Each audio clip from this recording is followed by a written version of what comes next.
Bonjour à tous. Bienvenue à cette nouvelle session dominicale de votre serviteur. Prière de m'indiquer, s'il vous plaît, si vous me recevez correctement. Merci. OK, parfait. Donc, merci Kofi, merci Rosine. Donc, comme toujours, j'imagine que vous parlez pour tout le monde. Donc, j'imagine que tout le monde me reçoit. Donc, bienvenue et merci d'être au rendez-vous. Alors aujourd'hui, j'ai souhaité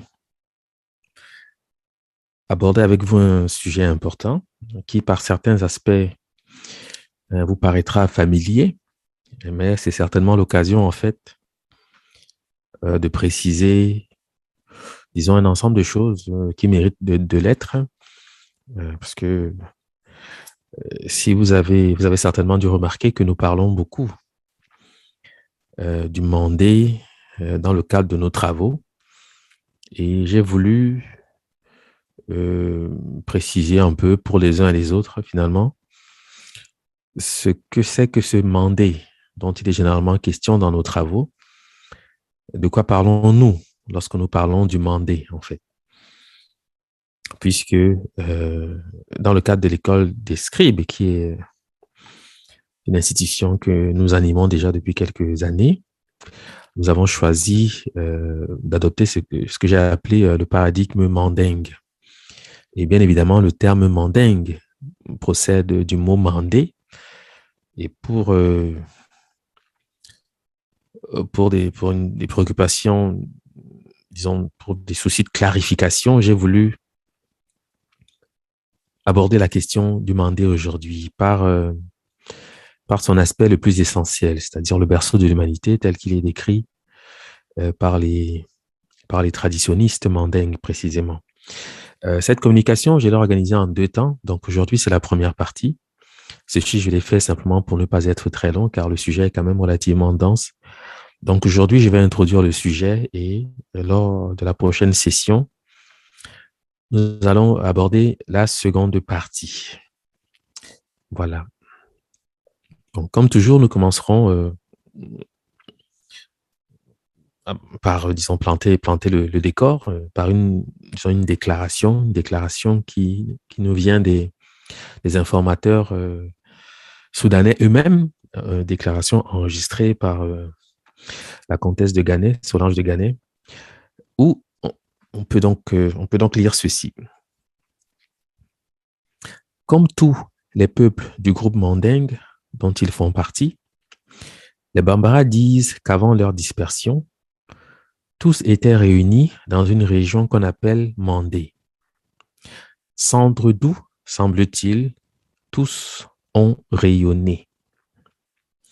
Comme tous les peuples du groupe mandingue dont ils font partie, les Bambara disent qu'avant leur dispersion, tous étaient réunis dans une région qu'on appelle Mandé, centre d'où, semble-t-il, tous ont rayonné. Le mot même Mandé, Maning ou Manti, selon eux, signifie l'unité. Le mot même Mandé, Maning ou Manti, selon eux, signifie l'unité. Il représente une chose complète, parfaite, tout comme le nombre 10, Tan, dont Mandé ou Maning n'est que le nom secret. Le mot même Mandé, Maning ou Manti, selon eux, signifie l'unité. Il représente une chose complète, parfaite, tout comme le nombre 10, Tan, dont Mandé ou Maning n'est que le nom secret. Le mot Mandin, composé de Man pour ma, c'est-à-dire la personne, et de den pour enfant ou fruit, peut se traduire par enfant ou fruit de la personne. Le mot manden, composé de man pour ma, c'est-à-dire la personne, et de den pour enfant ou fruit, peut se traduire par enfant ou fruit de la personne. Le manden représente ainsi l'endroit d'où émana l'espèce humaine. Mais, au lieu de manden, on prononce parfois manti, ce qui veut dire éclatement, et semage, qui se dit ti, qui signifie éclat en bambara. Ce qui veut dire éclatement et semage des personnes, man ou ma, ou encore mantin, berceau, qui se dit tin, mais tin signifie également, on peut dire têtre ou temple, si vous voulez, berceau des personnes. Donc, je dois quand même apporter quelques corrections, puisque Solange de Ganay, naturellement, enregistre déjà des informations très importantes, mais on peut toujours apporter quelques précisions.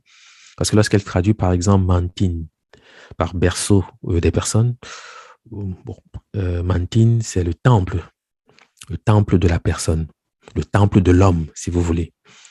En quelque sorte, si on veut traduire ça d'une manière tout à fait correcte, parce que tin, ça signifie le têtre, mais dans l'idée de temple, on dit par exemple Farotin pour parler des temples de Pharaon.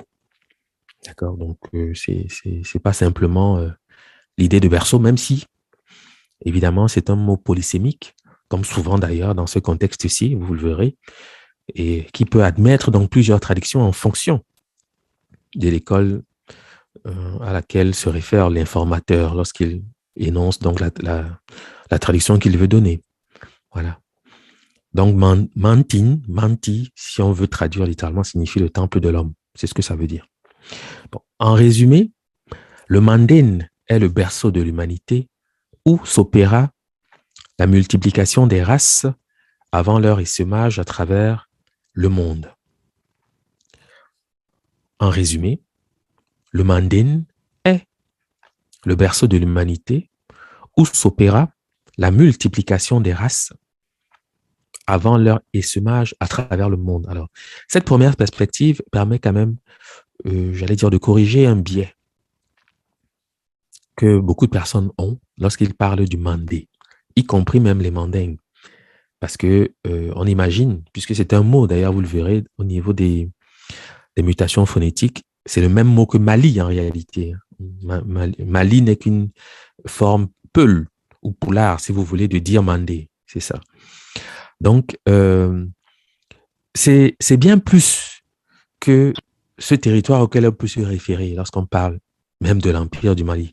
Sauf que vous verrez que dans les perspectives, en réalité, c'est pas tout à fait différent, mais c'est quand même d'abord une perspective cosmogonique qu'il faut adopter si on veut comprendre fondamentalement ce que c'est que le Mandé. Donc, c'est d'abord un lieu mythique avant d'être un espace géographique qui peut être délimité par les frontières d'un empire. D'accord? C'est d'abord, j'insiste, parce que c'est cette perspective qu'il faut avoir si on veut bien comprendre de quoi nous parlons lorsque nous parlons du Mandé. En résumé, le Manden est le berceau de l'humanité, où s'opéra la multiplication des races avant leur essaimage à travers le monde. Et c'est d'ailleurs un discours qui rejoint, vous le verrez, dans certains aspects, ce que nous disent les scientifiques qui s'inquiètent des questions de l'origine de l'humanité en quelque sorte, puisque d'après les traditions mandingues, le mot mandé renvoie à cette réalité-là, c'est-à-dire le berceau de l'humanité. Ici, je vais aborder la question des mutations phonétiques simplement pour rappeler que c'est un mot qui, bien sûr, est polysémique, je l'ai dit d'entrée, mais qui admet aussi ce qu'on appelle des mutations phonétiques au sein même de l'ère culturelle mandingue. Je vais citer ici Maurice Delafosse, qui enregistre quelques-unes de ces mutations. Alors, Delafosse indique que le terme mandé, menden, mandi, manding, est prononcé mané ou Mani par les habitants du Wassoulou, Malé ou Mali par les Soninké, donc c'est la forme usuelle que chacun connaît. Malé, Mali, Mélé ou Méli par les Peuls, des variantes d'un même mot conforme à la phonétique soudanaise. Okay? Donc, quand on dit Mandé, c'est une autre manière de dire Mali. C'est le même mot. Parce que je sais que on n'a pas toujours la perspective, une perspective linguistique en quelque sorte, ou de linguiste, si vous voulez, lorsqu'on aborde ces questions. Donc, à l'oreille, ça sonne différemment quand on dit Mandé ou Mali, mais en réalité, il s'agit strictement du même mot. Parce que les Soninké disent Mali quand les habitants du Wassoulou disent Mané ou Mani, et ensuite, les Bambara peuvent dire Mandé, Mandeng, Manti, Manin, etc. Il y a plusieurs mutations d'un même mot, mais en réalité, comme je l'ai dit, c'est strictement le même mot. Il faut déjà avoir cette base. Parce que quand je parle du Mali ou du Mandé, je parle exactement de la même chose. Sauf qu'aujourd'hui, puisque le Mali est territorialement identifié, si on veut, il y a parfois une difficulté d'explication. Parce que quand on parle de ces questions, on ne parle pas nécessairement du Mali tel qu'il existe aujourd'hui. Parce qu'il a pris, c'est un pays tout à fait récent dans ses frontières issues de la colonisation, qui a pris un nom qui est beaucoup plus ancien. Et vous le verrez d'ailleurs qu'il y a des correspondances, qu'il y a oui, je vais dire des correspondances, si on veut, dans le système hiéroglyphique, tout au moins pour ce qui concerne l'Égypte antique. Ça, on va le voir vers la fin, car c'est surtout dans la seconde partie réellement qu'on va s'appesantir sur ces aspects. Donc, si ce que j'ai dit jusqu'ici est clair, on va donc procéder. Alors maintenant, je vous présente donc cette carte qui est, bon, elle n'est pas tout à fait satisfaisante, mais elle suffira pour quand même avoir dans sa généralité ce qu'on peut considérer comme étant le Mandé, si vous voulez. C'est toute cette zone, disons, grisée, si on veut. Parce qu'en réalité, c'est l'ère ce qu'on appelle le Soudan occidental. Sauf que c'est une carte qui s'inquiète des frontières, disons, issues de la colonisation, qui, quant au fond, ne sont pas effectives, puisqu'on sait bien que les peuples ont été balafrés, divisés, sectionnés, malaxés à gauche, à droite. Bon, voilà. Donc la réalité est celle-ci que lorsqu'on aborde ces questions, il faut le faire d'un point de vue kémite, c'est-à-dire avoir une lecture effective de cette région et savoir que ces pays tels qu'ils paraissent aujourd'hui n'ont aucune effectivité quand on parle du Soudan occidental. C'est une ère culturelle homogène en réalité. Et je le dis d'autant plus que je sais, par exemple, qu'ici, par exemple, vous verrez, le Tchad n'y figure pas, le Nord Cameroun n'y figure pas. Pourtant, c'est une ère, c'est le Soudan occidental qui qui est, enfin, toute cette région, en quelque sorte, peut être considérée comme étant le Soudan occidental, puisque tout de suite après le Tchad vient le Soudan tel qu'il existe aujourd'hui. Tous ces peuples sont des Soudanais en réalité. Donc, voici ce qu'on peut appeler le Mandé, hein, si on veut avoir une perspective, disons, contemporaine, en quelque sorte. Mais comme je vous ai dit, le mot Mandé a d'abord une inquiétude cosmogonique. C'est un mot qui relève d'une description cosmogonique. Vraiment, vous devez l'avoir en introduction bien à l'esprit, parce que même si je dis que cette région peut être définie comme comme une région qu'on appelle le Mandé, simplement parce que physiquement aussi, il y a quelques correspondances qui peuvent apparaître, parce que dans le discours des Soudanais, justement, parfois ils organisent la géographie avec des aspects cosmogoniques. Ouais, c'est un aspect que je ne veux pas vraiment aborder aujourd'hui, parce que ça demanderait quelques prérequis, parce qu'il faut connaître la carte cosmogonique du Mandé pour savoir pourquoi, par exemple, au Mali, on nomme telle région de cette façon, etc. C'est une organisation qui relève de la carte du ciel, en quelque sorte, parce que ce n'est pas un hasard. Il n'y a pas de hasard dans ces questions. Mais je pense que ce serait trop sophistiqué à ce stade, vraiment, pour aller dans ce genre de détails. Mais je voulais quand même montrer ceci. Alors, vous avez l'empire de Ghana qui va prospérer en premier, ensuite viendra l'empire du Mali, enfin l'empire du Songhai, l'empire Songhai, qui vont prospérer dans la même région en quelque sorte. Voilà. Et l'empire de Ghana a été fondé par les Soninké. Comme vous le savez, Soninké, qui est un mot qui signifie littéralement les gens de Sona. Sona qui est le nom de Sienne, c'est-à-dire Assouan, si vous voulez, aujourd'hui, c'est-à-dire en Haute-Égypte. Voilà, donc il faut quand même aussi le savoir que ce sont des peuples qui viennent de la vallée du Nil. d'après leur discours même. C'est-à-dire, ce n'est pas un discours, j'allais dire, historique dans le sens où ils n'ont pas attendu un auteur quelconque pour leur enseigner d'où ils viennent, etc. Non, c'est construit même au sein du peuple que de voir les choses de cette façon.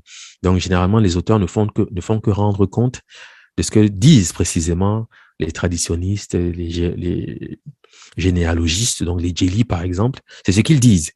Hein, qui viennent, et Soninké en tous les cas, viennent de Sona, c'est-à-dire en Haute-Égypte, cette ville qu'on appelle aujourd'hui Assouan, dont l'une des principales cités était d'ailleurs une ville qu'on a appelée ensuite Éléphantine. Voilà. On peut trouver des correspondances, hein, mais bon, je voulais quand même le dire de cette façon parce que c'est important de comprendre d'où vient cette culture et pourquoi il faut toujours avoir cette perspective lorsqu'on traite de ces questions. Parce que vous verrez, le mot mandé possède de ce qu'on appelle, je l'indiquerai plus tard, un cryptotype culturel. C'est-à-dire, tous les peuples éthiopiens disent mandé, mais d'une certaine façon. Voilà. Et la manière la plus remarquable de pouvoir l'illustrer, c'est encore en Égypte antique. Vous verrez comment la chose va paraître. Voilà. Donc, aussi pour la carte, quand même, pour situer les uns et les autres. Ensuite, je vais maintenant rentrer dans la cosmogonie parce que tout ce que j'ai dit jusqu'ici peut rassurer quand on imagine que le Mandé, c'est le Mali actuel. Mais vous le verrez tout de suite que c'est beaucoup plus que cela. Voici ce que enregistre Germaine Dieterlen lorsqu'elle parle donc de la situation, disons, géographique du Mandé. Elle le fait avec une perspective française. C'est une Française qui parle. Donc, elle n'a pas, je n'allais pas dire qu'elle n'a pas compris, ce serait prétentieux parce que, ma foi, on lui aurait dit qu'elle aurait compris. Sauf qu'elle a pensé que quand les Soudanais parlent du Mandé, ils parlent d'un pays qu'elle est en train de parcourir en réalité. Quand parfois elle fait les remarques, et c'est pertinent de le dire que les lieux cités ne figurent sur aucune carte. Elle le dit quand même, mais elle n'a pas compris. J'allais dire, elle n'a pas, euh, euh, comment dire, saisi, disons, l'aspect cosmogonique du discours soudanais sur ces questions. Mais ce n'est pas un manquement quant au fond, parce que c'était quand même une analogue de grand talent et on lui doit beaucoup, justement dans la connaissance même de ce qu'on appelle, disons, la tradition, la religion même des Bambara. Elle a produit tout un essai sur ces questions, donc c'est quand même à saluer. Donc, ce n'est pas une critique que je suis en train de faire, j'insiste, parce que ce serait prétentieux. Hein. Elle aurait pu être mon professeur, ça c'est clair. Et voilà. Et elle a formé d'une certaine façon des générations d'ethnologues. Donc, mais c'est important de connaître les perspectives parce que généralement, souvent, effectivement, quand il y a une sorte de distance culturelle, on ne comprend pas toujours la pensée du peuple telle qu'elle doit être perçue. Et lorsque un informateur dit quelque chose, on prend la chose à la lettre. Or, c'est une erreur, évidemment. Il y a toujours un aspect ésotérique qu'il faut savoir aller questionner. Solange de Ganay nous dit ceci. Enfin, Germaine Dieterlen, c'est elle qui écrit. Solange de Ganay, je l'ai cité tout à l'heure. Ici, c'est Germaine Dieterlen qui enregistre donc cette note. Sur les monts que les autochtones appellent Kurula, qui signifie littéralement dans la montagne, et elle précise donc à la suite de cela que le mot Kurula ne figure sur aucune carte. Donc, c'est quand même important de le savoir. Donc, sur les monts que les autochtones appellent Kurula, dans un espace dit Kelekoroni, espace ancien, situé entre Kri et Krikoro, l'arche se posa. Donc, on parle ici de l'arche de Pharaon, qui est le héros culturel des Bambara Malinké, l'équivalent d'Osiris, hein, je l'ai souvent dit à d'autres occasions. Sur les monts que les autochtones appellent Kurula, dans un espace dit Kelekoroni, espace ancien, situé entre Kri et Krikoro, l'arche se posa. La proue dirigeait vers l'est. La région prendra alors le nom de Mandé, que l'étymologie indigène courante traduit par fils de la personne. L'arche se posa non loin d'une caverne située près de Kri, nommée Kaba, ciel nuageux, ou plus communément Ka, auprès de laquelle se forma une excavation qui deviendra la première mare. Sur les monts que les autochtones appellent Kurula, dans un espace dit Kele Koroni, situé entre Kri et Kri-Koro, l'arche se posa, la proue dirigée vers l'est. La région prendra alors le nom de Mandé. Donc, si vous saisissez bien ce qu'elle est en train de dire, elle est en train de dire que l'arche de Pharaon, le moniteur, le rédempteur, qui a été sacrifié pour purifier l'univers, lorsque cette arche, qui, quant au fond, on le verra tout à l'heure, correspond au placenta, se posa, elle se posa dans une région qui a pris le nom de Mandé. D'accord? C'est ce qu'elle dit clairement ici. C'est pour ça que je dis que ce n'est pas un manquement quant au fond, parce que Germaine d'Éternel savait parfaitement que l'arche, c'est le placenta. Elle le savait. Voilà, donc je ne comprends pas, je ne saisis pas pourquoi elle n'a pas compris qu'en réalité, on ne parlait pas tout à fait d'une région telle qu'elle pouvait l'imaginer, mais peut-être qu'elle l'a su, hein, elle n'a peut-être pas souhaité en parler, je ne sais rien, mais enfin, c'est quand même étonnant. Donc, la région prendra alors le nom de Mandé, que l'étymologie indigène courante traduit par fils de la personne. Donc, pourquoi elle le dit de cette façon? Parce que Den, elle le traduit par fils, Ma, elle le traduit par personne. L'arche se posa non loin d'une caverne située près de Kri, nommée Kaba, ciel nuageux, ou plus communément Ka, auprès de laquelle se forma une excavation qui deviendra la première mare. Bon. Voici ce que dit donc Germaine d'Iterline. Et si on parle donc du Mandé, évidemment, cette géographie doit nous interpeller parce qu'elle permet de situer en quelque sorte. Et vous verrez des traditionnistes vous dire que effectivement l'arche a atterri ici. Ils montrent un endroit, un espace, etc. Ils montrent des lieux comme ça au Mali. Voilà. Donc c'est ce qui est quand même un peu troublant pour une personne qui n'a pas la présence d'esprit d'imaginer qu'on ne parle pas tout à fait d'une description, j'allais dire, terrestre en quelque sorte. Je ne sais pas comment le dire autrement, mais c'est plutôt cosmogonique, évidemment. Bon. Le mot cri qui désigne les deux bornes, parce que Germaine de Terline le dit à la suite d'un informateur que l'arche de Pharaon s'est posée entre Cri et Cri-Koro. Déjà, je vais vous dire une chose. Cri, c'est à l'ouest. Cri-Koro, c'est à l'est. Alors, je le sais d'après la description même des mots, parce que Cri, Koro signifie Koro, c'est l'est en Bambara Malinké. L'ouest se dit Klebi. Mais quand on dit Cri et Cri-Koro, c'est pour bien signifier la distinction qu'il y a. Même si on ne dit pas Cri-Klebi, on va dire Cri-Koro, que Germaine d'Éternel traduit par l'œuf ancien, quelque chose de cette... Parce que Koro veut dire ancien, c'est sûr, mais c'est aussi l'Est. D'accord? Donc voilà pourquoi on sait que c'est une description géographique bien précise, puisque si on en fait la carte, vous le verrez, mais la réalité, c'est que derrière, ce sont des mots qui sont polysémiques. Donc, il faut savoir souvent comment approcher la question pour comprendre ce dont on est en train de parler. Donc, mais le mot cri, qui désigne les deux bornes, c'est-à-dire cri et cri-koro, autrement dit l'ouest et l'est, donc les deux bornes de l'espace Kele-Koroni, où l'arche se posa, est, comme l'indique Germaine d'Iterline, le nom de l'œuf au sein des langues soudanaises. Je donne l'exemple du Bambara, qui va dire Kli ou Kli pour dire œuf, Malinké, Kili pour dire œuf, Djanonké, Kele pour dire l'œuf, Dioula, Kiri, c'est l'œuf, Mogo Fin, Kele, c'est l'œuf, Mandinka, Kili, c'est l'œuf. Donc, Kli, c'est une mutation phonétique de Kli, d'accord.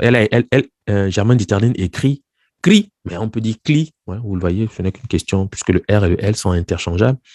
Donc, c'est le nom de l'œuf. Et d'ailleurs, Germaine d'Iterline le signale. Donc, c'est tout à fait clair. Kri est également le nom des cornes. Ça aussi, il faut le savoir. C'est le nom de la corne. En Koranko, toutes les langues citées ici sont des langues mandingues, bien évidemment. On dit Kiri ou Kere pour dire la corne. Tombo Sodogon, Kere, c'est la corne. Malinke, Kere, Bambara, Gere, c'est la corne. Voilà. Donc, il s'agit là aussi d'un mot polysémique. C'est-à-dire, quand on dit cri, on parle On peut parler de l'œuf, on peut parler de la corne. Parce que c'est le même mot, hein, quant au fond. OK? Donc, vous verrez pourquoi j'insiste sur ces aspects. Maintenant que j'ai dit ceci, cette graphie, nous l'avons étudiée il y a quelques semaines, j'allais dire quelques jours, puisqu'il s'agit d'une graphie qui est translitérée Kerti et qui est censée désigner ce que les égyptologues appellent les deux cavernes, c'est-à-dire les deux cavernes qui sont réputées être les sources du Nil. Pourquoi je vous présente cette graphie? C'est parce qu'elle a un lien étroit, un lien intime étroit avec tout ce que je viens de dire. Alors, je vais quand même tenter ma chance et je vais vous poser une question, en espérant que j'aurai quelques réponses. Est-ce que quelqu'un peut, parce que j'imagine qu'il y en a parmi vous qui ont suivi la communication que j'ai faite sur les sources du Nil, est-ce que quelqu'un peut m'expliquer ce que c'est que cette graphie et à quoi elle renvoie? Voilà. Si vous souhaitez prendre la parole, prière de lever la main et on vous ouvrira le micro. Merci. Ok, merci Ibrahim pour cette tentative de réponse. Bon, disons que c'est pas tout à fait cela. Il y a quelques semaines, quelques jours, j'avais parlé des sources du Nil et j'avais rappelé que cet espace translitéré Kerti, que les égyptologues nomment les deux cavernes, sont les sources du Nil. On trouve même encore aujourd'hui, à Philae notamment, une porte qu'on appelle la porte d'Adrien, qui était un empereur romain, puisque la Rome, à une certaine époque, a subjugué l'Égypte. Donc, on trouve évidemment des vestiges romains en Égypte. Cette porte présentait cette divinité qu'on appelle Hapi en égyptologie, dans une caverne entourée d'un immense serpent, et Hapi tenant deux vases d'eau, desquels coule une eau abondante. Bon, c'était pour signifier les sources du Nil. Et j'avais rappelé que il existe une métaphore en Égypte antique, ce qu'on appelle la métaphore du royaume, où les anciens Égyptiens représentaient leur pays un peu comme une vache qui est couchée sur le flanc, les cornes orientées vers la Haute-Égypte et la queue vers la Basse-Égypte. Les cornes figurant les deux montagnes, qui sont les deux cavernes, qui sont réputées être les sources du Nil, et la queue, tout au moins sa touffe, la touffe de la queue représentant donc le delta. C'était une manière pour les Égyptiens, les anciens Égyptiens, de décrire leur pays. C'est comme ça qu'ils le décrivaient. Donc, c'était une vache couchée. Et évidemment, le flanc de la vache, c'était le lit du fleuve. Voilà.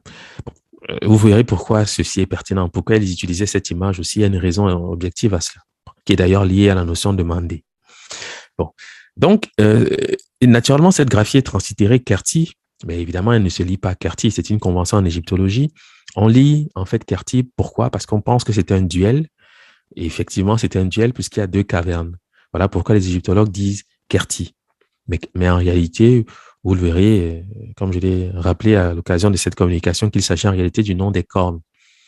Les cornes, les fameuses cornes qui représentent donc ces deux montagnes jumelles, qui étaient des montagnes d'ailleurs décrites par Hérodote, parce qu'Hérodote s'est entretenu avec un hiérogrammate du temple de Saïs, c'est ce qu'il dit. Et ce hiérogrammate, c'est-à-dire ce scribe, lui aurait dit comme ça que les sources du Nil, disons, le Nil provenait donc de ces deux montagnes, qu'Hérodote a enregistré comme étant Crofi et Mofi. Bon, voilà. Enfin, je vous renvoie donc à cette communication. Je ne veux pas être long sur ce point. C'est une communication que vous pouvez consulter sur Air de Battage. Vous le verrez. Le titre, c'est Les sources du Nil, si ma mémoire est bonne, ou sinon quelque chose d'approchant. Et vous aurez donc le détail de ce que je suis en train de dire ici. Donc, c'était de cela dont il était question quant au fond. Et vous verrez qu'en réalité, quand on dit cri ou kéré, c'est de cela qu'il s'agit. Parce que vous allez voir que les Mandingues ont transporté la géographie de l'Égypte pharaonique de la vallée du Nil dans la vallée du Niger. C'est ce qu'ils ont fait, évidemment, en migrant. Ils n'ont pas changé la manière de voir le monde parce que c'est un paradigme. On utilise toujours les mêmes références lorsqu'on veut parler, naturellement, d'un pays, d'une région, etc. Donc, ce qu'ils ont fait, c'est qu'ils ont transporté le discours général des anciens Égyptiens dans la vallée du Niger. Donc, quand ils parlent de cri ou de kéré ou de kiri, c'est-à-dire le nom de l'œuf qui est aussi le nom des cornes, c'est exactement de cette graphie ici dont il est question. Sauf que vous verrez les Égyptiens en parler en référence aux sources du Nil. Et pour l'instant, je suis simplement en train de vous parler du Mandé, mais vous verrez qu'en réalité, le Mandé, c'est aussi la source de quelque chose. En tout cas, c'est un espace cosmogonique qui peut être comparable, qui peut être comparé justement aux sources du Nil, du point de vue cosmogonique. Hein. Bon. Voilà. Naturellement, le fond du fond, c'est quoi? C'est la conclusion à laquelle on était parvenu. C'est que quand on dit kéré pour dire les cornes, ou kri ou kli, ou kiri pour dire l'œuf, on ne parle que du sexe de la femme, de la vulve. OK? Des cornes. Donc, quand on dit les cornes, comme quand on dit donc quand on dit clairement, je veux dire, quand l'informateur soudanais dit à Germaine Dieterlen que le Mandé est situé entre Kri et Krikoro, on parle des deux montagnes jumelles et on parle donc tant au fond des cornes, c'est-à-dire de la vulve.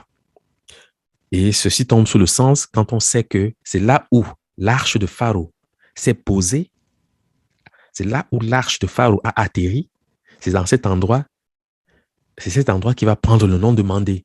L'arche, je vous l'ai dit, c'est le placenta. Donc, c'est nécessairement la vulve dont il est question quand on aborde la question. Donc, en fait, ce que je suis en train de dire, pour être clair, voilà le paradigme, en fait, dans lequel s'inscrit ce discours général sur la situation géographique, entre guillemets, de ce qu'on appelle le mandé. C'est la vulve, c'est l'utérus, quant au fond. Maintenant, on peut habiller la chose de plusieurs façons, vous le verrez, mais quant au fond, c'est ça. Donc, je fais ces correspondances et j'ai introduit le thème hiéroglyphique simplement pour vous dire que les anciens Égyptiens avaient exactement le même discours quand ils parlaient des sources du Nil. Et vous savez que l'arche, c'est le placenta qui est associé aux eaux matricielles, c'est-à-dire aux eaux primordiales, parce que le déluge est associé à cela. Donc, quand on parle d'une inondation, on vous dit que cet espace appelé Kerti en égyptologie, qui est en fait le nom des cornes, c'est-à-dire de la vulve, est la source du Nil. On dit exactement la même chose lorsqu'on parle de Kri et de Krikoro, exactement la même chose.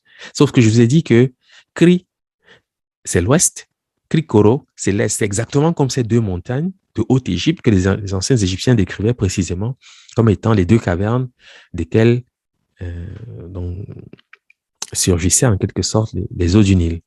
En espérant que ce que j'ai dit est clair, je pense que j'ai suffisamment insisté sur ce point, mais c'était important de comprendre cela.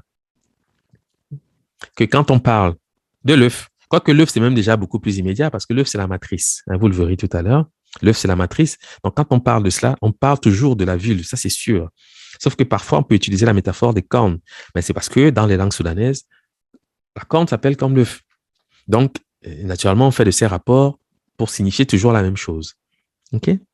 Donc, ce cri-là renvoie fondamentalement au sexe féminin, à la vulve, au clitoris. C'est de cela qu'il s'agit lorsqu'on parle de cela. OK? C'est-à-dire le lieu d'atterrissage de l'arche, qui est évidemment le placenta. Bon. J'ajoute ceci. L'expression telekoroni qu'emploie Germaine Dieterlen correspond précisément au bambara kene koroni. Donc, elle écrit kele koroni. Mais en fait, on dit kene koroni. Donc, le L, bon, à l'oreille, on peut entendre kele, mais en fait, c'est kene. Kene koroni, qui signifie exactement espace ancien. Et je le sais d'après Germaine Dieterlen elle-même, qui traduit kele koroni par espace ancien. Mais en fait, c'est kene koroni.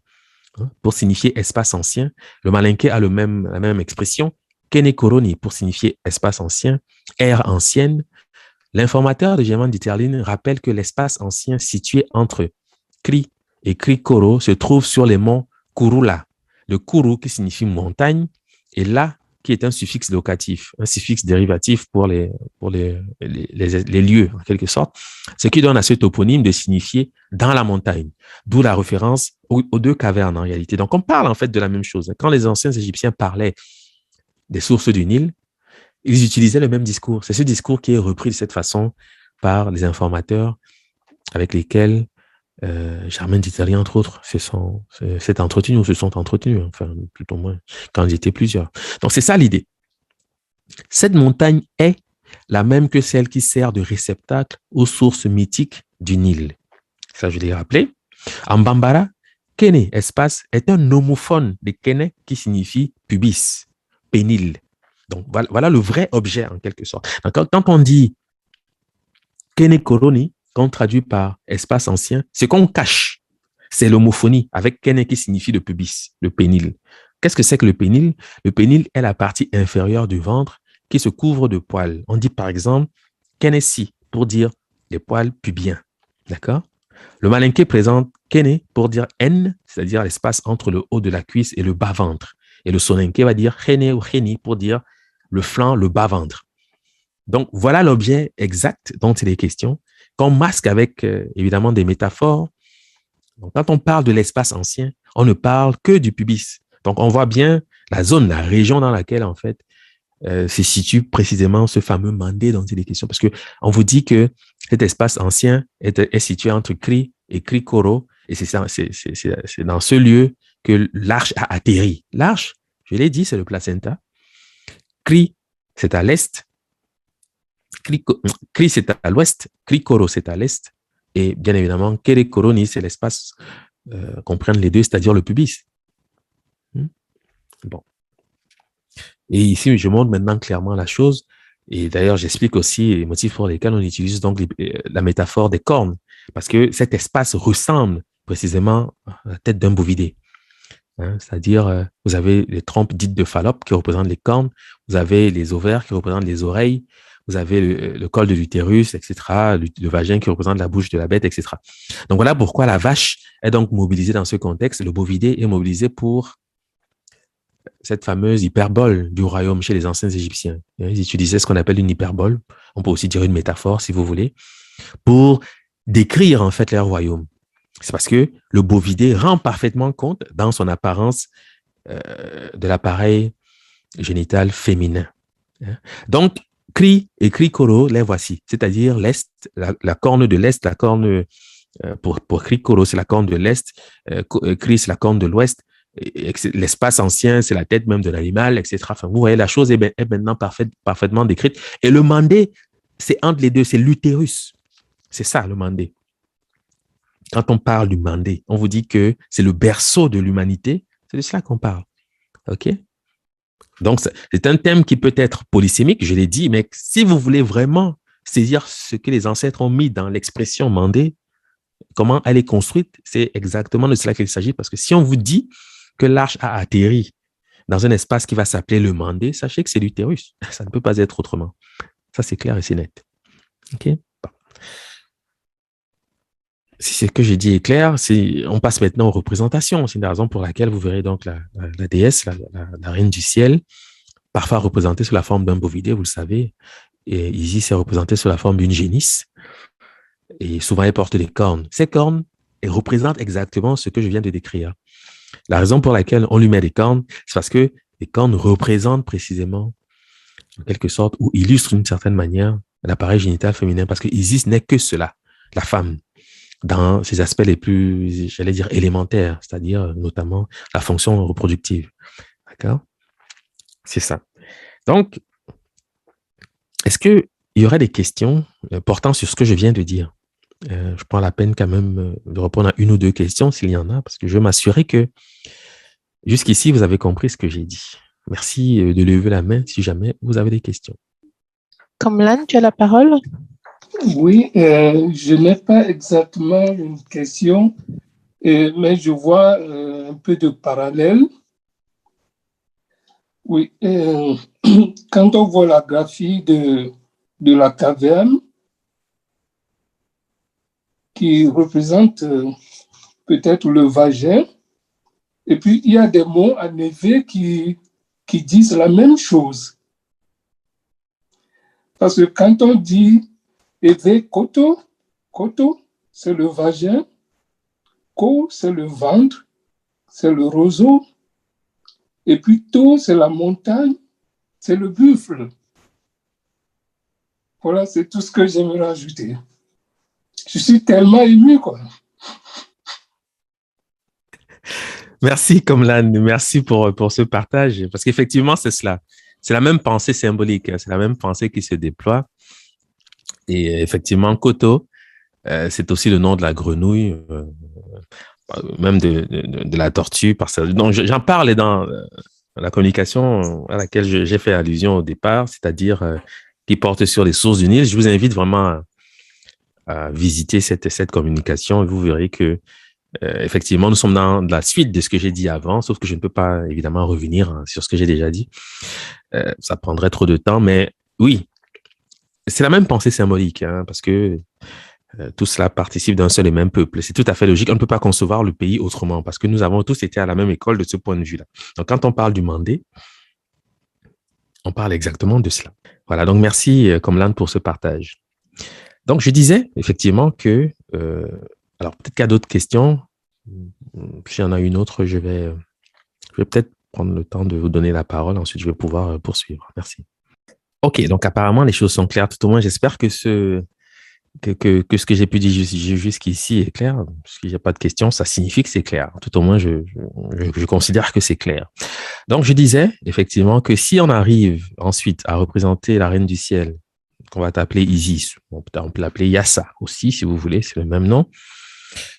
Donc, on a eu à la représenter sous la forme d'un bovidé. C'est simplement parce que, enfin, c'est pas tout à fait simple, il fallait encore le comprendre. C'est parce que l'appareil génital féminin ressemble, vu de face tout au moins, à l'image d'un bovidé. D'accord? Et voilà pourquoi les Soudanais utilisent le mot cri qui renvoie aux cornes. Quand ils vous disent cri et cri koro, cri, je l'ai dit, c'est l'ouest, cri koro, c'est l'est. D'accord? Et au centre se trouve le Mandé. Le Mandé. C'est une vallée en réalité qu'ils sont en train de décrire. Quand on parle du Mandé, objectivement, et on vous dit que l'arche s'est posée. L'arche, c'est le placenta qui peut prendre l'apparence d'une corbeille qui va donc aller sur l'eau, d'un coffre, coffre d'Osiris qu'on jette à l'eau. Tout cela arrive à la suite de la description de cette géographie de base, hein, qui va donc permettre de localiser en quelque sorte ce qu'on appelle le mandé. Donc, vous voyez que la notion, l'idée mandé est beaucoup plus importante qu'une simple description géographique d'un territoire quelconque. Non, c'est beaucoup plus que cela. Et d'une certaine manière, nous sommes tous des mandingues de ce point de vue-là. Parce que la pensée symbolique qui s'applique dans ce contexte-ci est partagée. Et vous le verrez d'ailleurs, c'est d'ailleurs ce que Komlan a su rappeler tout à l'heure, et la quasi-totalité, sinon la totalité. Encore faut-il simplement parcourir maintenant l'Afrique de village en village pour en avoir la pleine certitude. Mais je peux vous dire que il s'agit là de ce qu'on appelle un cryptotype culturel. C'est extrêmement ancien et on ne peut pas concevoir la notion de pays autrement que de cette manière. Okay? Parce que le matriarcat oblige. Ça tombe sous le sens. On ne peut pas faire la chose autrement. Donc, c'était important pour moi déjà de au moins localiser géographiquement, entre guillemets, ce qu'on appelle le mandé. C'est l'utérus, le mandé.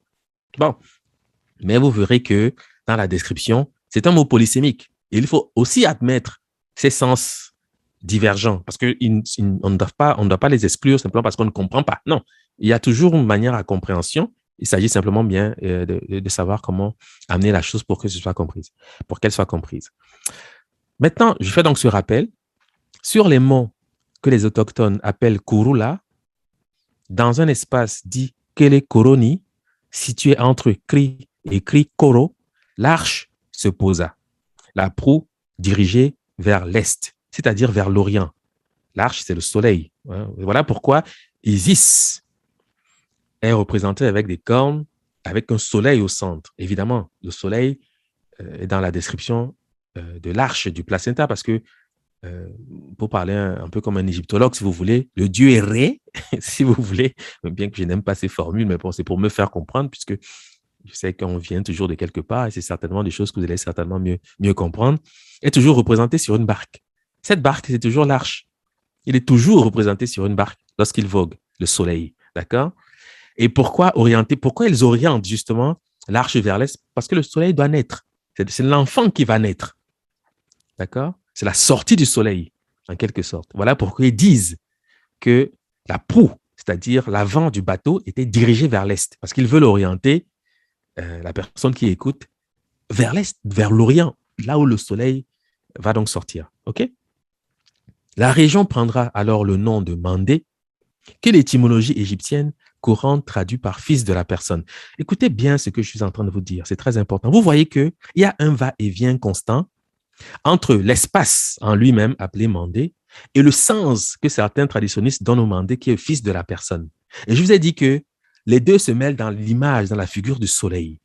Les deux images, en quelque sorte, l'arche et le mandé, si vous voulez, se mêlent dans la figure du soleil, puisque le soleil est lui-même encadré par Kri et Krikoro, c'est-à-dire les deux cornes de la reine du ciel. Bon. L'arche se posa non loin d'une caverne située près de Kri, nommée Kaba, ciel nuageux, ou plus communément Ka, auprès de laquelle se forma une excavation qui deviendra la première mare.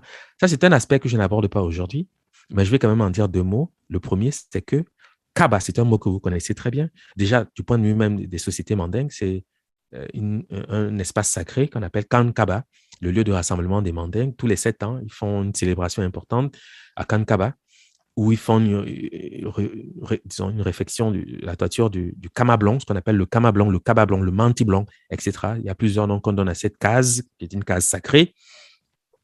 Ça, c'est une chose. Mais Kaba, c'est un ancien mot aussi, parce que Ka, quand on dit, on traduit par ciel nuageux, évidemment. Bon, parce que Kaba veut dire le ciel, effectivement. Mais Ka signifie aussi la fente. Et on le trouve notamment du côté des langues Dogon, parce que les mandingues n'ont pas nécessairement gardé le premier sens. Même aujourd'hui, si on pose la question à un mandingue, que veut dire Ka, il va donner plusieurs significations, parce qu'effectivement, dans les dictionnaires, la chose existe, mais ils n'auront pas le sens exact. Kaba, littéralement, signifie la grande fente, c'est-à-dire le sexe de la femme. Voilà pourquoi l'islam va hériter donc de cet espace qu'on appelle la Kaaba, avec la description donc de cette pierre noire qui n'est autre que la fente, qui n'est autre que le sexe de la femme. Si vous observez cette pierre noire, vous verrez que c'est le sexe de la femme. C'est de cela qu'il est question. Et on vous dit d'ailleurs que c'est dans cet espace que Adam, lorsqu'il fut chassé du paradis, le paradis c'est le ventre de la femme, lorsqu'il fut chassé du paradis, planta sa tente dans cet espace qui va devenir la Mecque pour ensuite accueillir la Kaaba. Pourquoi ils utilisent cette métaphore? C'est parce que la tente dit Al-Koba en arabe, c'est Koba. D'accord, qui signifie aussi la peau, qui est un terme récurrent en Afrique pour signifier la peau, notamment dans les langues de la zone dite bantou. Pourquoi la peau? À cause du placenta, parce que la peau, c'est une enveloppe, c'est-à-dire exactement le placenta. D'ailleurs, chez les Dogons, on dit kobu pour dire l'écorce, c'est-à-dire la peau, en fait. Donc, vous voyez que, bon, je peux développer, c'est pas réellement la grande difficulté, c'est juste que souvent, j'aime m'assurer que lorsque je parle, c'est pour être compris. Et la raison pour laquelle je n'en dis pas trop, c'est parce que je ne veux pas non plus donner trop d'informations. Ça pourrait noyer l'essentiel dans une mer d'informations. Bon, ce n'est pas souvent aussi pertinent. Mais sachez que j'y reviendrai. J'y reviendrai parce que ce sont des thèmes éminemment égyptiens ici. Sauf que, puisque je n'aborde pas réellement la question de Kaba, eh bien, je me limite pour l'instant à la description de ce qu'on appelle le mandé. Mais il fallait que vous soyez instruits sur ce que c'est que ce Ka. Ka, ça signifie la fente. Donc, quand on dit Kaba, ça veut dire la grande fente. Parce que Ba, c'est un suffixe pour l'expression de la grandeur, donc le superlatif en quelque sorte. OK? Voilà. Donc, nous sommes dans la description de l'appareil génital féminin. C'est de cela qu'il s'agit réellement. Sur les monts, que les autochtones appellent Kurula, dans un espace dit Kelekoroni, situé entre Kri et Krikoro, l'arche se posa, la proue dirigée vers l'est. La région prendra alors le nom de Mandé, que l'étymologie indigène courante traduit par fils de la personne. L'arche se posa non loin d'une caverne située près de Kri, nommée Kaba, ciel nuageux, ou plus communément Ka, auprès de laquelle se forma une excavation qui deviendra la première mare.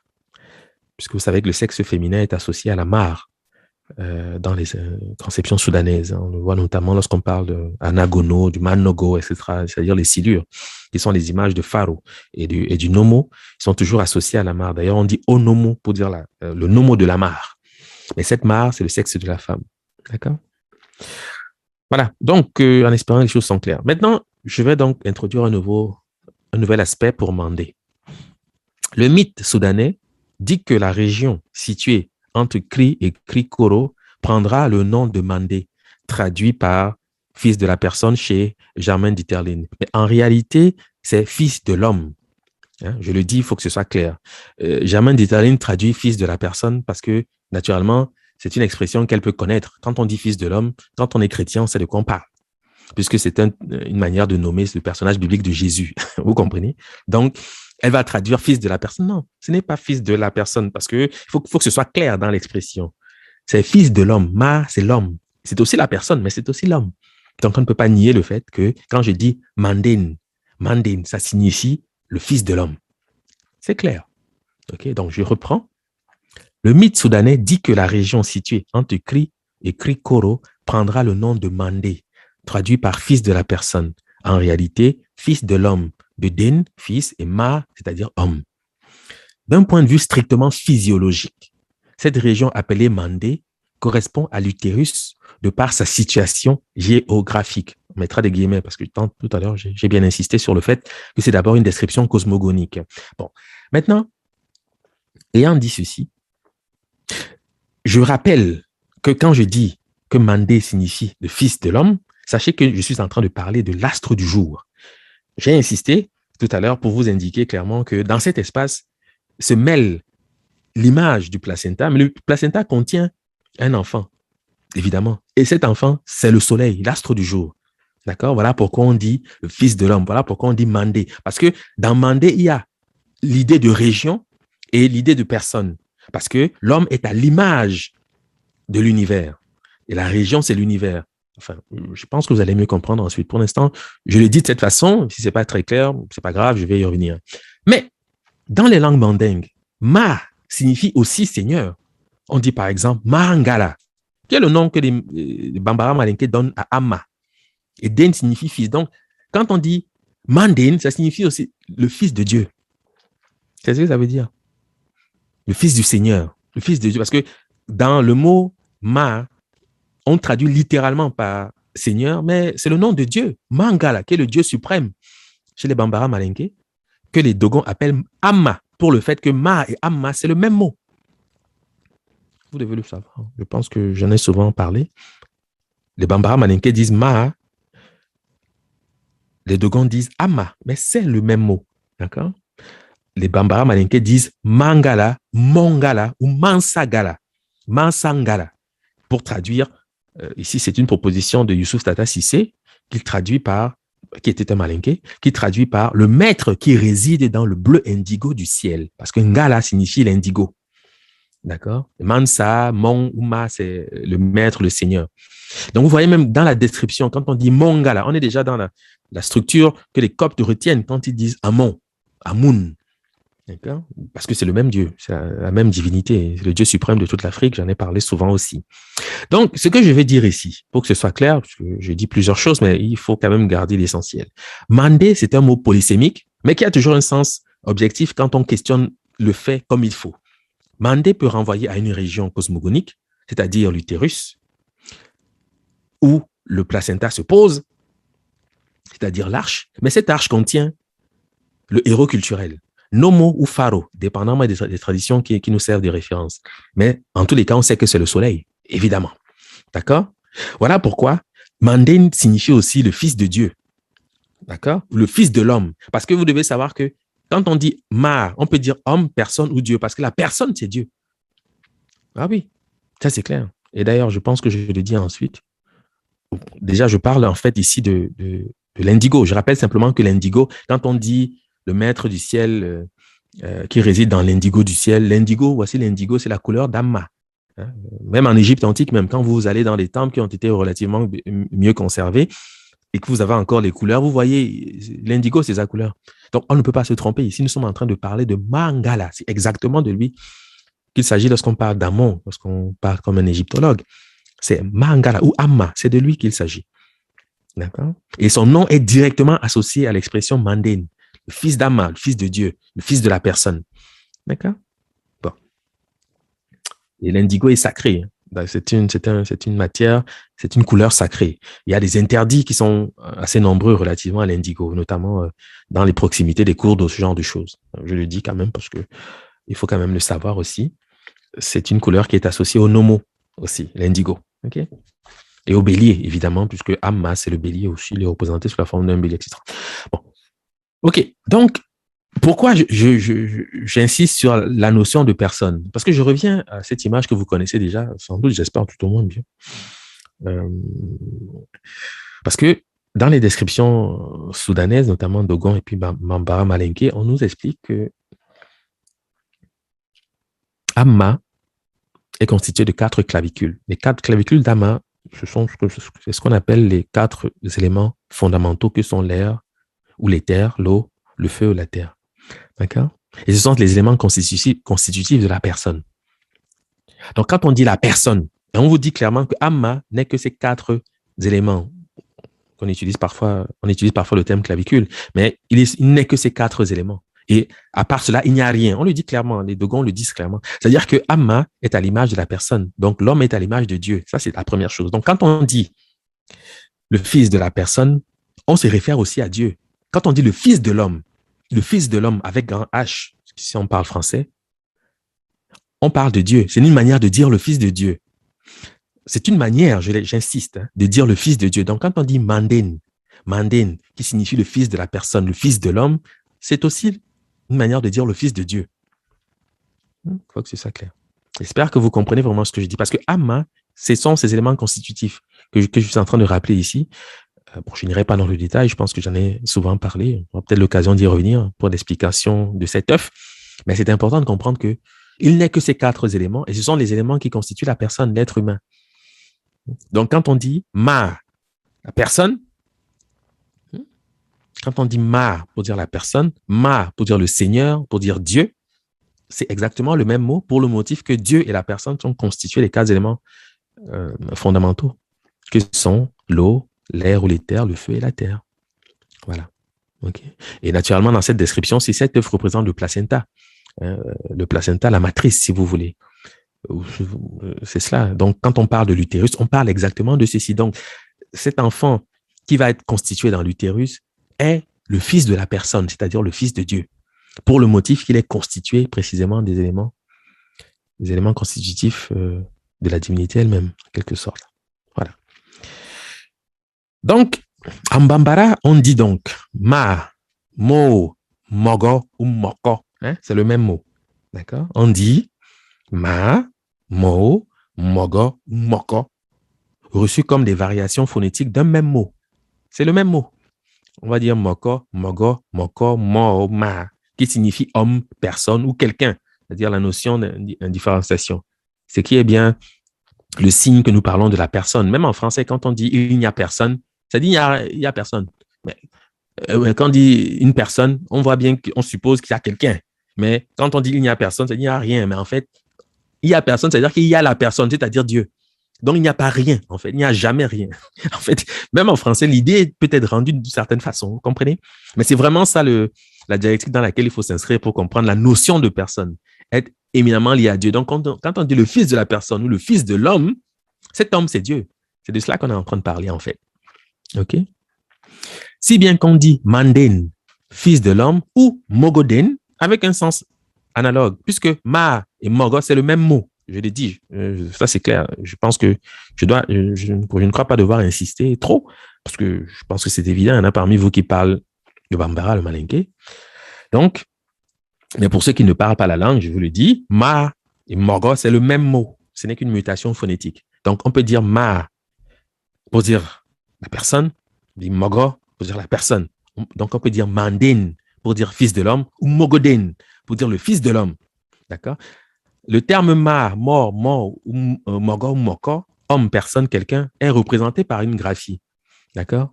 C'est cette graphie ici. Je vais en parler tout à l'heure, mais je voulais aussi rappeler quelque chose quand même relativement à la figure du héros culturel. Vous savez que c'est un titre que porte Sundiata. On l'appelle Niemogoden. Niemogoden, qu'on traduit en français par bâtard. Pourquoi? Parce qu'on ne connaît pas son père. Mais son père, c'est Dieu. C'est la personne. Parce que le héros culturel a ceci de particulier que il est toujours d'une naissance spontanée en quelque sorte. On ne connaît jamais son père. Parce que son père, en fait, c'est Dieu. Voilà pourquoi, par exemple, dans la religion chrétienne, c'est ce qu'on dit, c'est-à-dire Jésus est le fils de Dieu. Joseph est en quelque sorte, on peut dire son tuteur. Ce n'est pas son père au sens génétique du terme, même si, voilà. Mais pourquoi il y a cet arrangement-là? Il y a cet arrangement parce que il faut bien indiquer que le fils de l'homme, c'est le fils de Dieu. Dans les langues africaines, il n'y a pas de distance. C'est le même mot qu'on prononce. Mogoden. ou Manden, c'est le même mot pour dire le fils de l'homme. D'accord? En Bassa, il y a une expression consacrée que les Bassa utilisent tous les jours. On dit Manmout, Manmout, c'est-à-dire le fils de l'homme, pour s'interpeller. C'est comme ça que les Bassa s'appellent Manmout, le fils de l'homme. Mout, ça veut dire l'homme, Man, c'est l'enfant. Et c'est un mot même qui se rapporte à Manden, etc. Je pense que je n'ai pas besoin ici de le rappeler. Mais puisque je ne peux pas faire de mélange de gens, j'insiste davantage sur les ressources soudanaises parce qu'il faut que vous ayez une carte claire de ces questions. Mais puis, vous savez que Mout, en Bassa, c'est un mot qui se rapporte, par exemple, au Wolof, au Serer, Mout, qui signifie être complet. Exactement comme Mogo, parce que Mogo et Moko, en lingala, Moko, c'est un, c'est l'unité. Et c'est ce que je rappelle ici, notamment à travers cette graphie. Donc, quand vous voyez cette graphie, qui est translittérée mec ou quelque chose de ce genre, qui signifie remplir, compléter, finir, c'est cette graphie qui rend compte du mot ma, mo, mogo ou moko. C'est cette graphie-ci qui signifie remplir, compléter, finir. D'accord?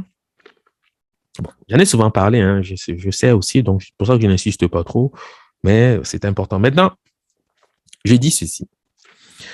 Cette graphie est lue par le copte.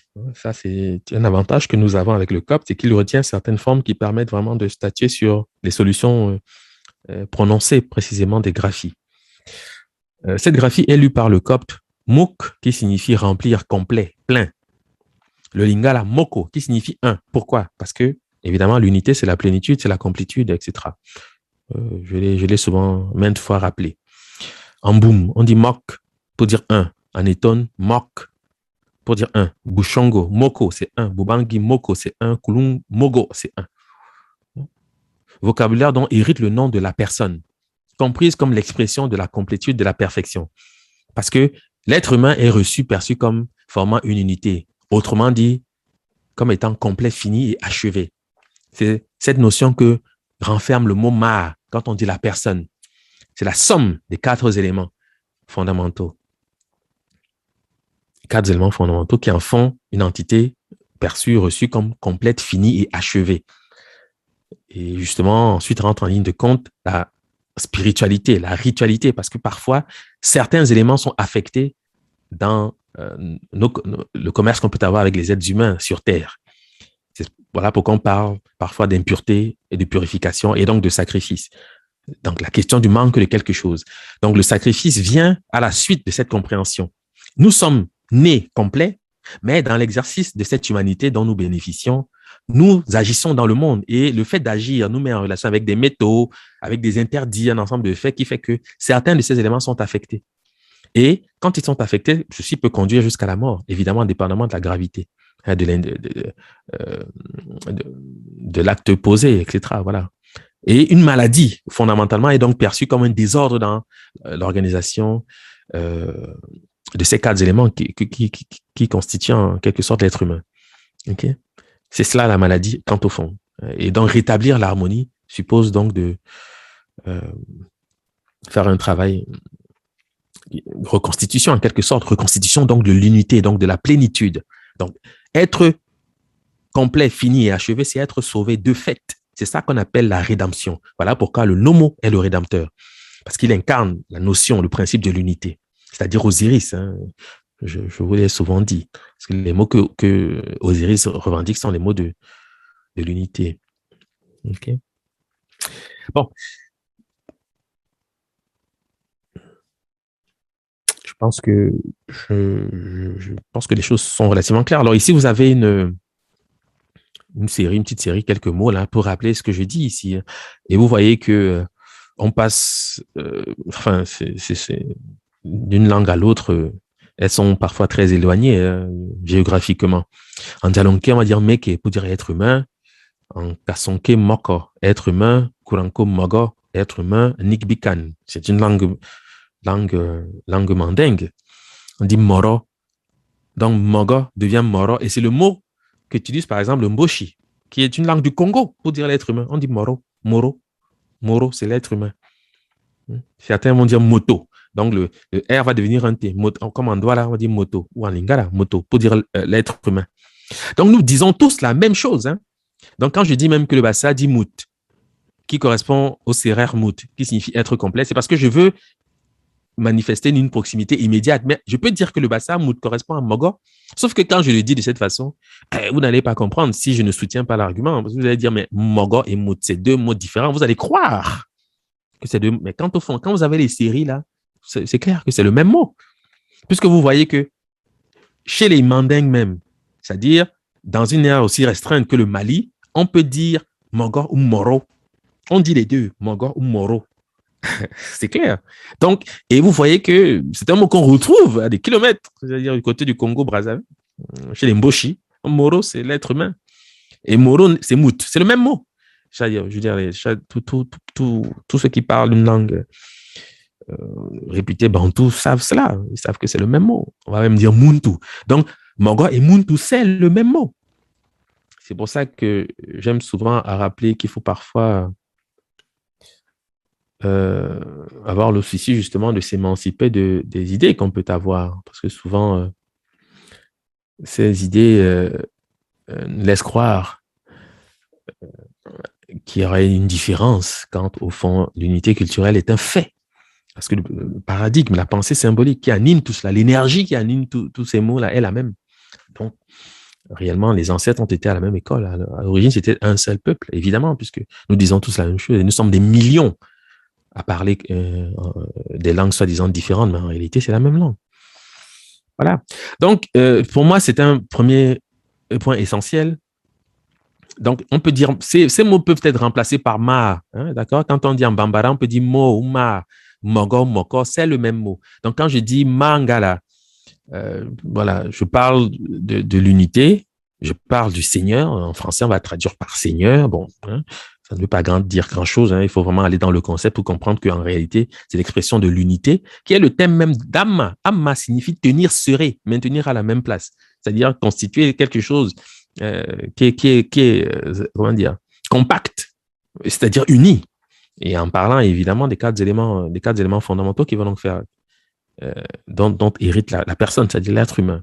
Okay? Et on dit Mogoden, on dit Manden, c'est le même mot qui signifie le fils de l'homme, le fils de Dieu. Okay? On peut appeler Dieu Mogo, on peut l'appeler, c'est son nom, évidemment. Parce que quand on dit la personne, on dit l'unité, on dit Dieu. Voilà. OK. Bon, en espérant que j'ai été suffisamment clair sur ce point aussi. La conséquence de ceci, l'une des conséquences, disons, peut se décliner comme suit. La relation que le mot Mandé entretient avec le groupe MH, c'est plutôt un K qu'un H, c'est un H diacritique, avec un signe diacritique en quelque sorte. Donc, la relation que le mot Mandé entretient avec le groupe MEC explique pourquoi on dit que Mandé est le nom secret de 10.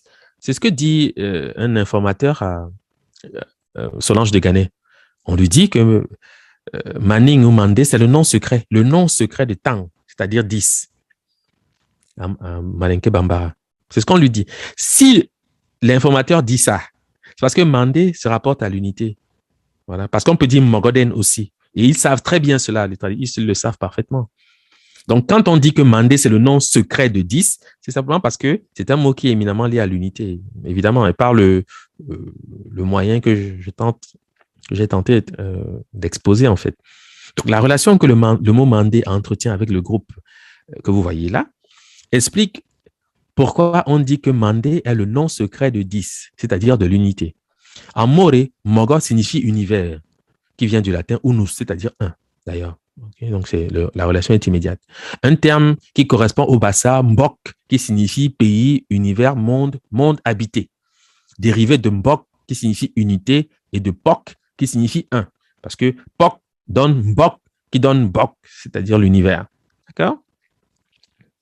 Et quand je dis que Mogo et Mbok, c'est le même mot, ça peut vous surprendre, mais c'est tout à fait facile à comprendre. Parce que dans un espace comme le Cameroun, par exemple, chez les Étones, on va dire Mok pour dire un. En Bassa, on dit Mbok, donc le B peut chuter. D'accord? Vous voyez, donc c'est évident que Mogo et Mbok, c'est le même mot aussi. Ça, je tiens quand même à le rappeler, parce que souvent, au niveau de la linguistique, on ne comprend pas toujours ce type de nuance, mais j'insiste, parce que c'est un prérequis quand même pour bien comprendre les choses. Donc, en Moré, Mogo signifie univers, un terme qui correspond au Bassa, Mbok qui signifie pays, univers, monde habité, dérivé de Mbok qui signifie unité, époque qui signifie un. Une conséquence qui instruit le lien entre l'homme, Mogo, qui est fait à l'image de l'univers, et l'univers. Donc, relation entre l'homme et l'univers. L'homme, Mogo, l'univers, Mogo. Sachant que cet univers se compare au ventre de la femme, c'est-à-dire à l'utérus. Le monde habité. Hein? Le monde habité. Évidemment, c'est le placenta. Le monde habité, c'est l'utérus, le ventre de la femme. À la matrice, bornée par Kri et Kri-Koro, qui n'est qu'une extension nominative du Nun, les eaux primitives qui entourent la création. Donc, qu'est-ce que je suis en train de dire ici? Parce que ça peut être compliqué, je vais simplifier. Je suis en train de dire que Kri et Kri-Koro, c'est une extension nominative des eaux primitives qui entourent la création. Parce que quand on vous dit que l'arche s'est posée, entre Kri et Kri-Koro, cette arche constitue le monde habité. Hein? Mogo, d'accord?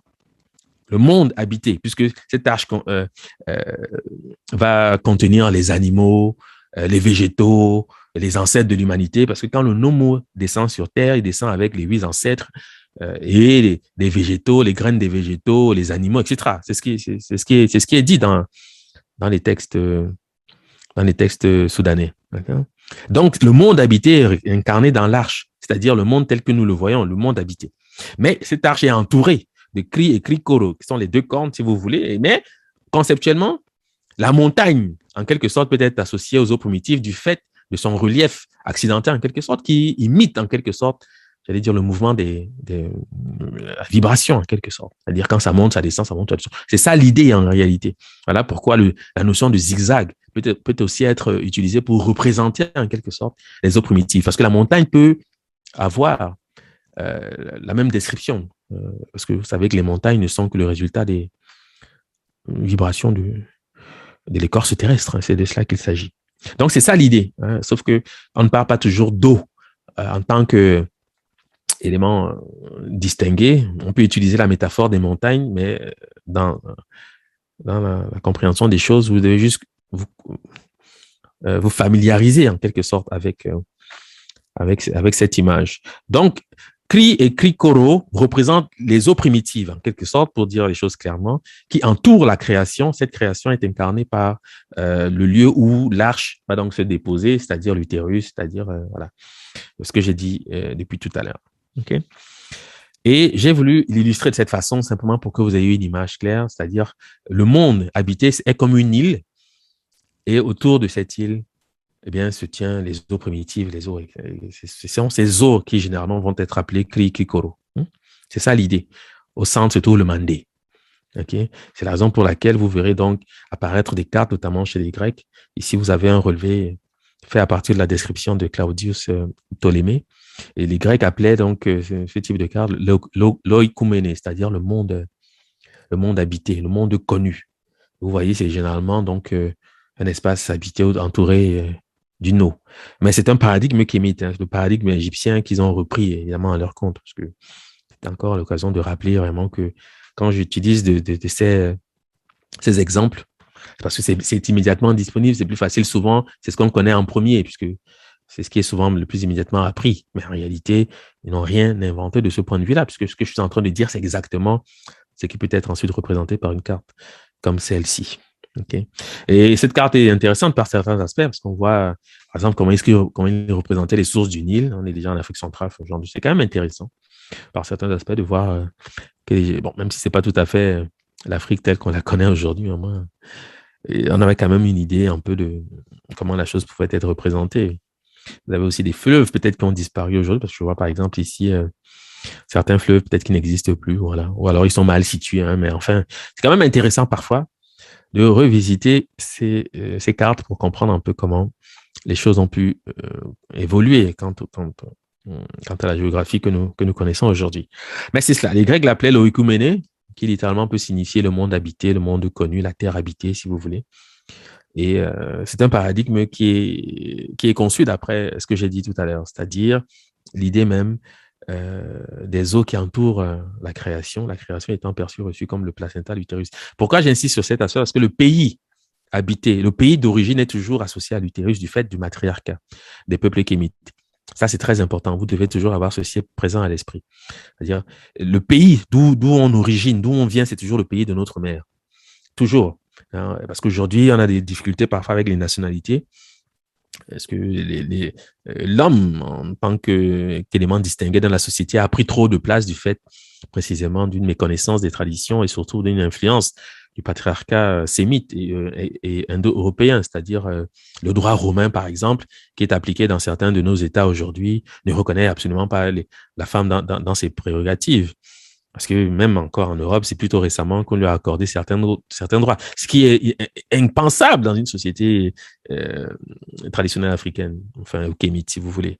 C'est clair. Donc, il faut bien savoir que il faudra aussi, de ce point de vue, réellement revenir à quelque chose d'un peu plus vivable, parce qu'il faut être en cohérence avec l'univers quand on veut faire des choses concrètes qui fonctionnent. Il ne faut pas s'inventer comme ça des manières de voir quand elles ne répondent pas même de nos langues. Je veux dire, comme on parle, c'est pas comme on fait. Il y a déjà une distance qui est évidente. Donc, il faut quand même cesser de cette schizophrénie et tenter comme ça de retourner à des choses un peu plus cohérentes du point de vue de notre manière de voir le monde, puisque c'est encore une manière qui a évidemment fait ses preuves. Voilà, c'est pas comme si on prêchait, on parlait de quelque chose qui n'a pas su produire des résultats. Toute la civilisation est fondée sur ces prérequis, sur ces fondamentaux-là. OK, donc, je voulais juste présenter ça, titre informatif. Naturellement, en égyptien pharaonique, il y a deux autres façons, en fait, d'exprimer la notion de complétude. Il y a cette première graphie qui est Mok, que vous venez de voir. Il y a ces deux autres. Il n'y en a pas d'autres. OK? Donc, il y a trois façons de représenter l'idée être complet. Vous avez la graphie translittérée Kem, de laquelle découle le nom de l'Égypte pharaonique. Je vais en parler un peu, qui signifie finir, compléter, parachever, totaliser. Vous avez la graphie translittérée Tem, de laquelle découle le nom du démiurge héliopolitain, que certains appellent Atum, qui signifie être fini, parachevé. Vous avez donc le Bambara qui va dire Kémé, qui peut signifier, dépendamment du compte, 60, 80 ou 100. Je l'ai rappelé il y a quelques jours. Vous avez le Soussou qui va dire Kémé pour dire 100. Le Malinké, Kémé 100. Angbaka, Kama, c'est 100. Quand je dis 100, ça veut dire être complet. Si je veux parler un langage, parce que l'unité, c'est la complétude. Donc, quand je dis finir, compléter, parachever, totaliser, ce n'est qu'une autre manière de dire 1. C'est tout. C'est une autre façon de dire l'unité. Et l'unité, c'est 1, c'est 10, c'est 100, c'est 1000, c'est 1 million, 1 milliard. C'est toujours l'unité. D'accord? Donc, en Bambara, cette graphie qui est translittérée Kem correspond au Bambara Kémé, qui signifie 100. Soussou, Kémé, c'est 100. Malinké, Kémé, c'est 100. Mbaka, Kama, c'est 100. En Mangbetu, Kama, c'est 1. En Djem, Kam, c'est 10. Donc, pour le groupe Kem, c'est cela, être complet. Tandis que le Songhai va donc dire Témé, pour dire 100. Mais on sait parfaitement.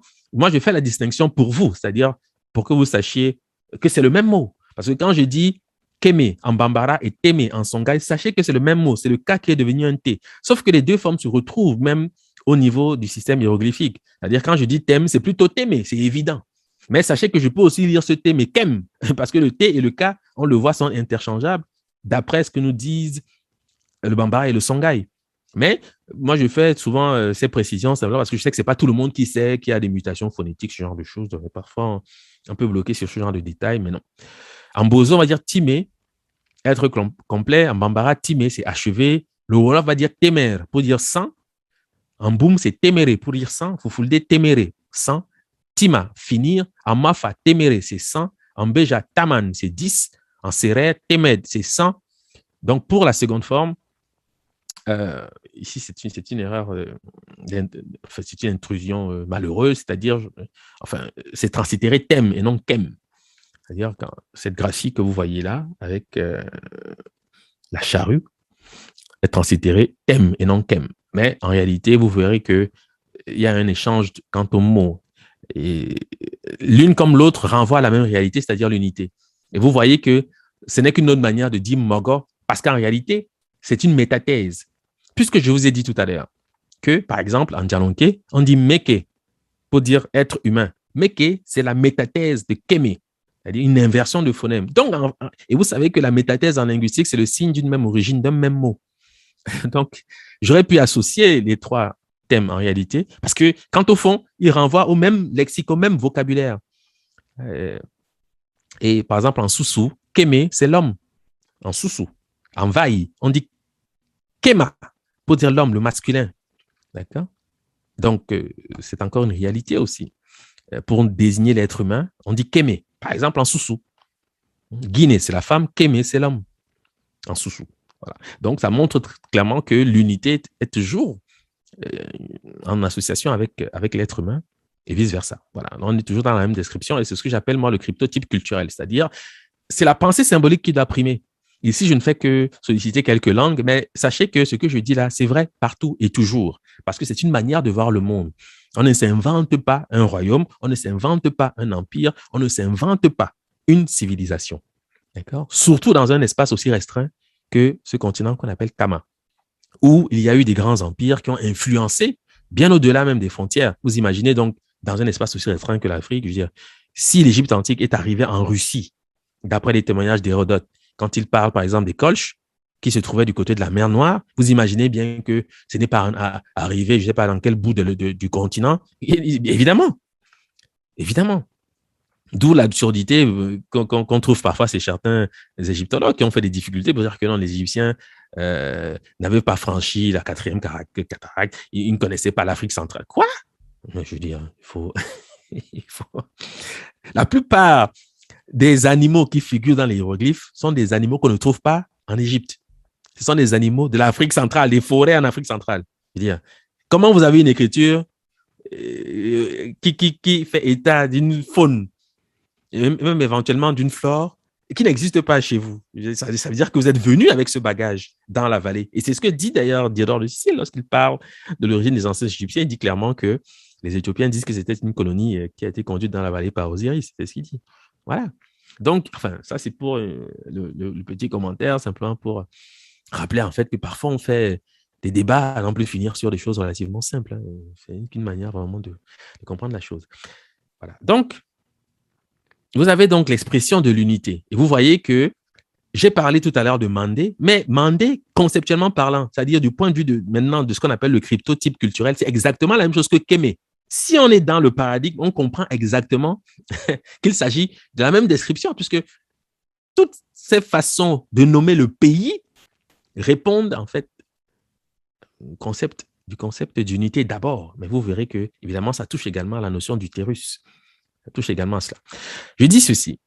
Tout comme avec le modèle du Mandé, qui peut être considéré comme le cryptotype culturel, qui donne naissance à la notion de pays, le nom de l'Égypte pharaonique hérite de ce vocabulaire. Vous avez deux façons de nommer ce pays. Tantôt, on va dire Tama, tantôt, on va translittérer Taméri. Mais Taméri, c'est Téméré, Foufoulde, Téméré, pour dire sang. Les égyptologues, ne l'ayant pas compris, ont plutôt pensé que ça signifiait le pays bien-aimé. Ce qui peut être admis, je peux le comprendre, puisque je sais que si je lis d'après les signes et le sens des mots, je vais dire Taméri, oui, le pays bien-aimé, oui, je peux mais ils oublient que c'est une langue, c'est une civilisation qui est en train de s'exprimer. Donc, quand je dis Téméré, soi-disant Taméri, en fait, je suis en train de dire l'unité. C'est ce que je suis en train de faire. Tout comme quand je dis, c'est la raison pour laquelle le copte ne connaît pas la forme Téméré ou Taméri. Non, le copte ne connaît que la forme Kémé, parce qu'ils savent que c'est l'unité, c'est 100. C'est-à-dire l'unité, ou la dizaine, ou la centaine. Parce que, en Mangbetu, au Congo, on dit Kama, c'est 1. En Djem, au Cameroun, on dit Kam, c'est 10. D'autres vont dire Kumi, pour dire 10. Et à Bambara, Manenke, Kikongo, Kama, c'est la centaine. Voilà. Donc, c'est toujours l'unité. Voilà.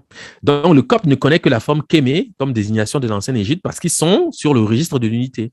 C'est cela. Et bien évidemment, moi, je traduis, et je ne suis pas le seul à le faire, enfin, Cheikh Anta Diop le faisait, et d'autres aussi, d'autres égyptologues aussi, le pays noir, pour d'autres raisons que je ne veux pas aborder aujourd'hui, parce que ce serait long. Mais évidemment, cette graphie ne peut pas se traduire par Égypte. Si on le fait, c'est un peu par paresse. Parce que la réalité, c'est que ceux qu'on appelle les Égyptiens n'ont jamais appelé leur pays Égypte. Bon, c'est quand même la moindre des choses que de rendre cela. Mais en réalité, aujourd'hui, on aime mieux dire Égypte parce que cela permet évidemment d'évacuer la question du sens effectif du nom que les anciens Égyptiens donnaient à leur pays.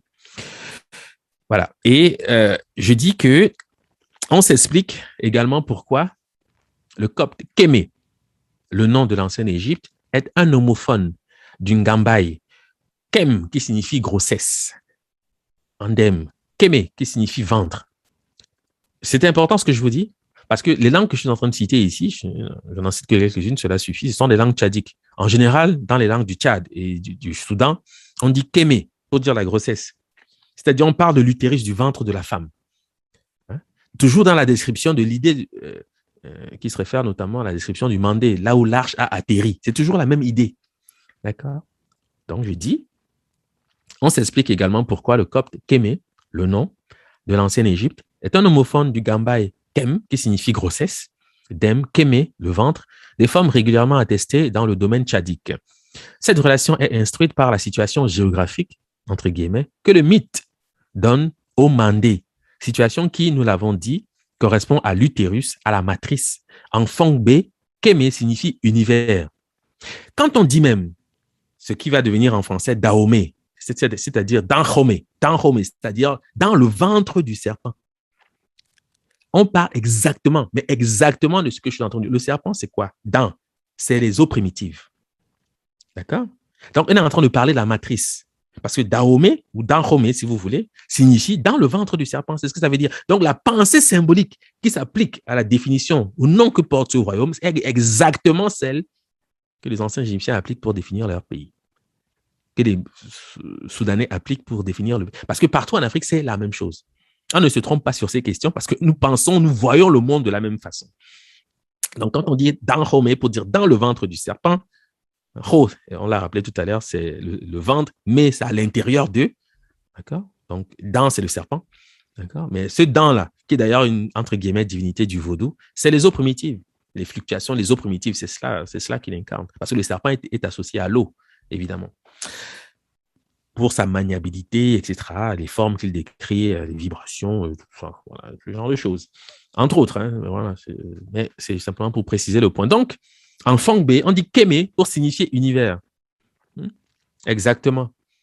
Donc, on est toujours dans la description de l'unité. Et vous voyez que le monde habité se conçoit toujours d'après le ventre, d'après la grossesse, d'après l'utérus. C'est invincible comme perspective. Vous ne pouvez pas ne pas aboutir réellement à cette objectivité quand vous questionnez la manière dont les peuples kémites nomment le territoire qu'ils habitent.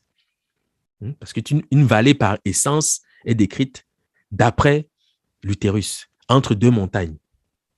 D'accord? Et vous savez que la vallée, c'est le canevas dans lequel s'établit précisément la civilisation, du fait précisément de la présence d'un fleuve qui va assurer une régularité dans les productions agricoles. Donc, la civilisation naît toujours au bord des fleuves. Voilà. En égyptien pharaonique, il y a une façon de dire être enceinte. J'ai voulu l'introduire parce que je voulais vous montrer que la pensée symbolique est toujours la même, ce qu'on appelle le cryptotype culturel. Cette graphie est lue par le copte. Le copte lit Boki, être enceinte. Elle ne s'explique qu'en vertu du lien que le copte Boki, être enceinte, entretient avec le bassa Mbok, univers, dérivé de Pok, qui est un. En lingala, on dit Mboka, ville, village, cité, résidence, pays, dérivé de Boko, union, unité. D'accord? C'est toujours la même chose, y compris même en égyptien pharaonique, lorsqu'ils produisent une graphie pour signifier être enceinte, que le copte enregistre sur la forme Boki, ça veut dire le pays, l'univers. Exactement comme Kem. Donc, j'insiste, ce qui doit prévaloir dans votre manière d'approcher ces questions, c'est ce qu'on appelle la pensée symbolique. Parce que, une fois que vous avez le modèle, il s'applique partout. Et on n'est plus étranger nulle part. Quand on baigne précisément dans cette ère culturelle, dans cette manière de voir le monde, on comprend tout, partout. On n'a pas besoin ensuite de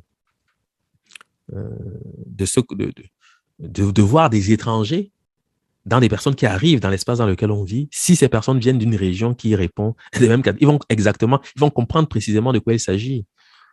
Ça aussi, c'est réellement pour instruire les peuples kémites à cette communauté d'origine et de culture qui fondent la nationalité kémite en quelque sorte. Il faut cesser de voir les différences dans des choses qui n'existent que dans un esprit tout à fait ignorant. Voilà. Il faut vraiment aller au fond des choses. Et là, on comprend ce que nos ancêtres ont toujours dit et ce que gardent précisément les langues que nous parlons.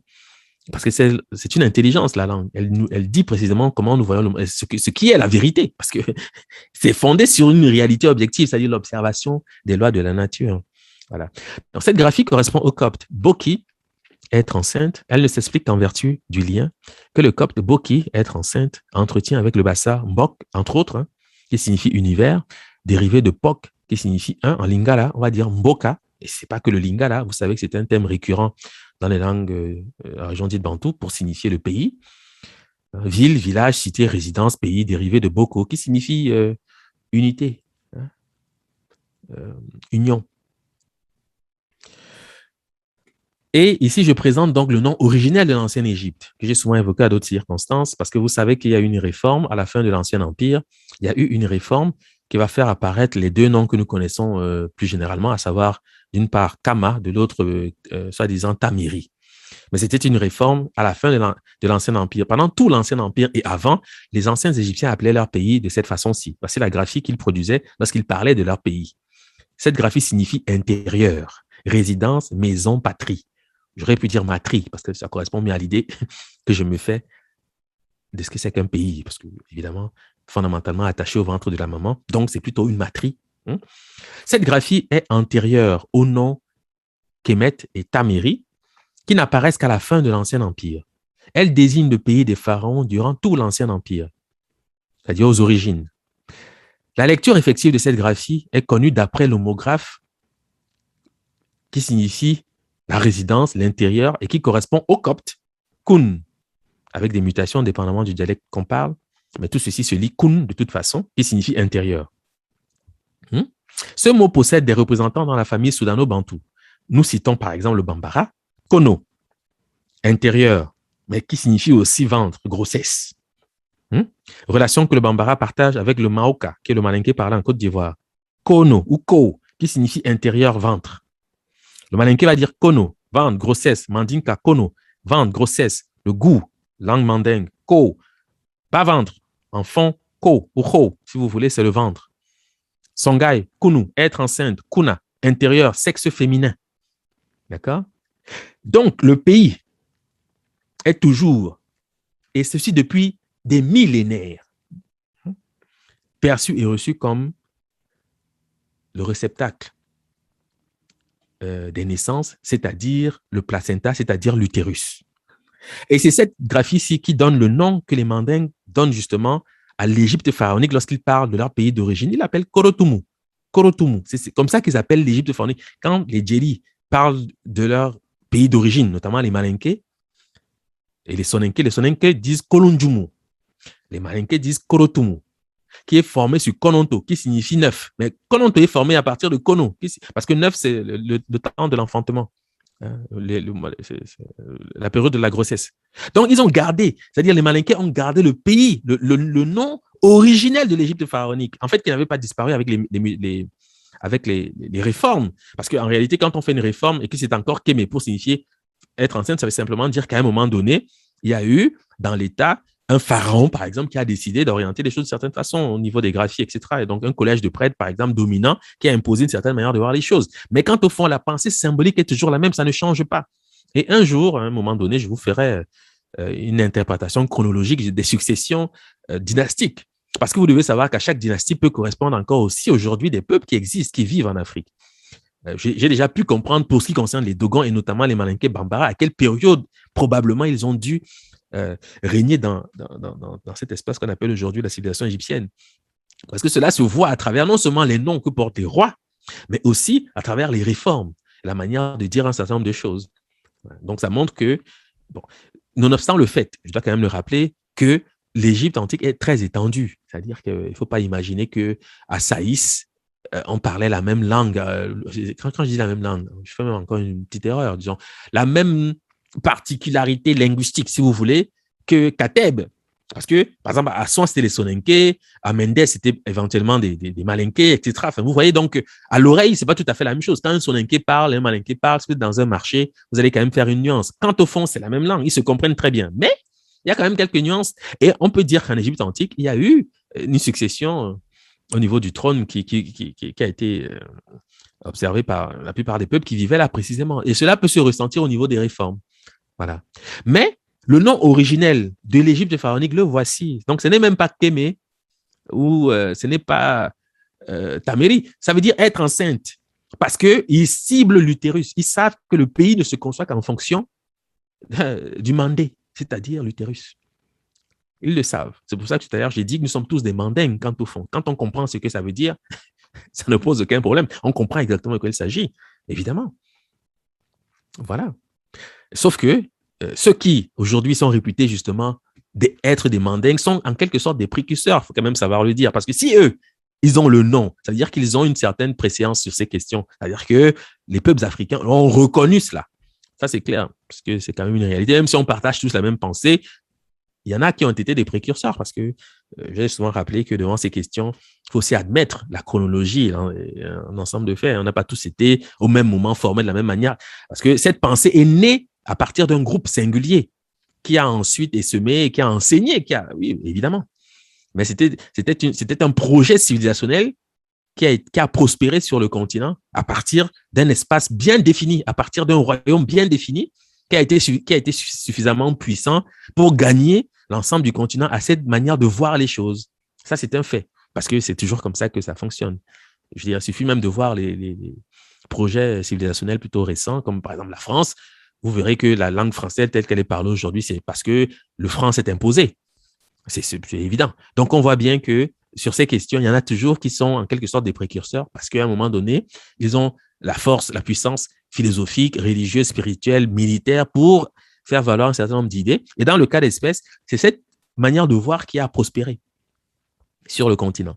Et aujourd'hui, c'est très difficile de rendre compte justement d'une carte objective des migrations, à moins d'aller vers des tests génétiques. Parce que vous verrez, par exemple, quand on vous dira que les fonds, ce qu'on appelle aujourd'hui les fonds, sont des Soudanais et qu'il y en a une bonne partie qui sont apparentés, par exemple, aux Malinké. Ça, on ne le sait pas tant qu'on n'a pas fait le test. Vous verrez que ce qu'on appelle aujourd'hui, par exemple, des Bamileke, sont apparentés à certains peuples du Soudan, par exemple, les Dinka. On ne le saura pas tant qu'on ne fait pas les tests. Donc, aujourd'hui, nous avons des identités, mais qui nécessitent réellement des études pour réellement comprendre qui nous sommes fondamentalement. Parce que sur ces identités, on construit, en quelque sorte, des exclusions sur la base de l'ignorance, en quelque sorte.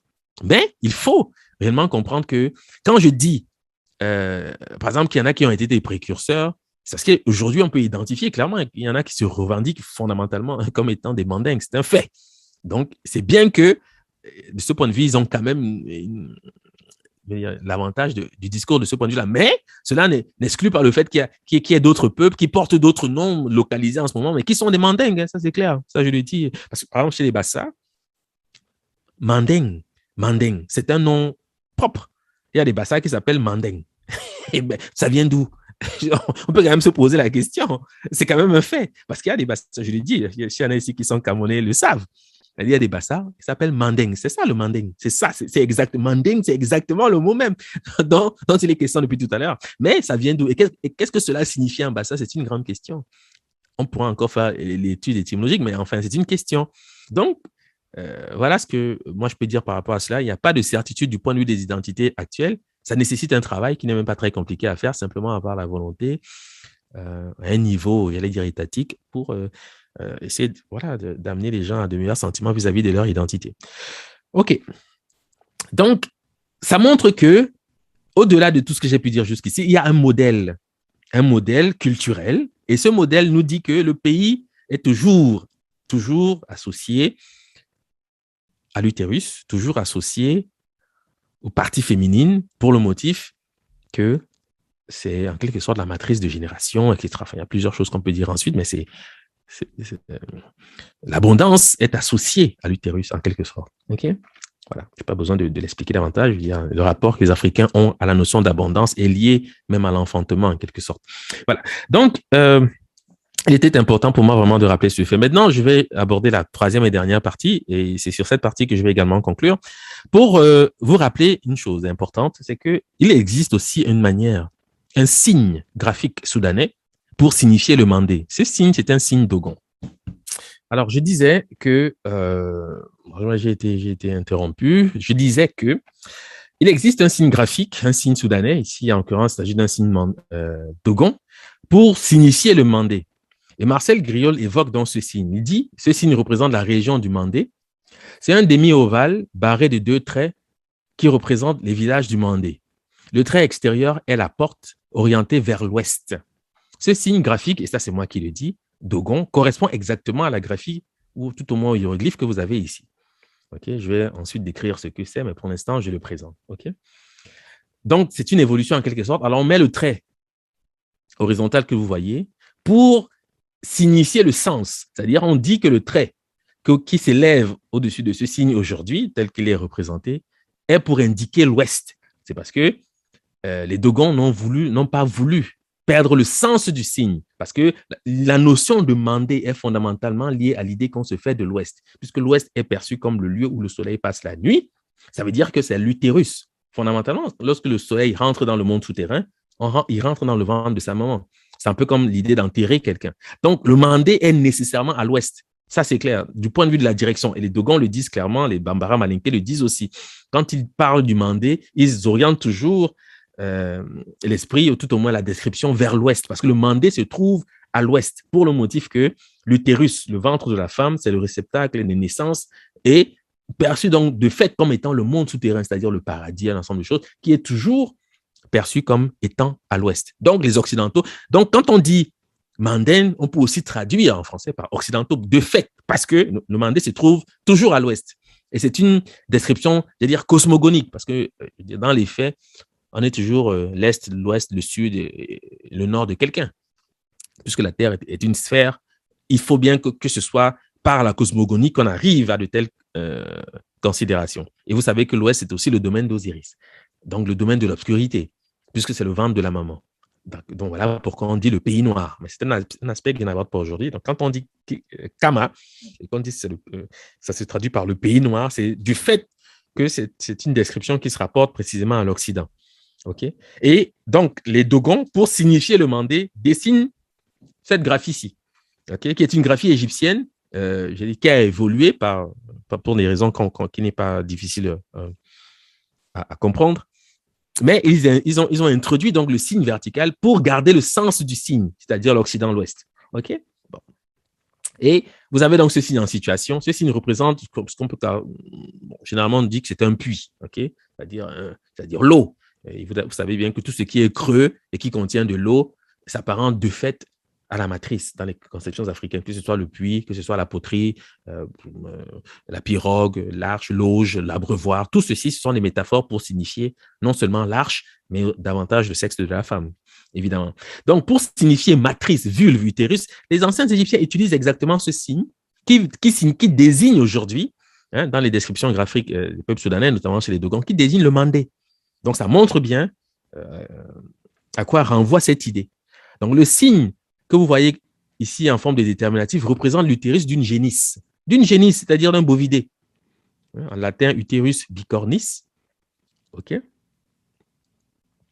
Et c'est cela, d'une certaine façon, qui est aussi rendu par l'idée des cornes. Voilà pourquoi on peut remplacer le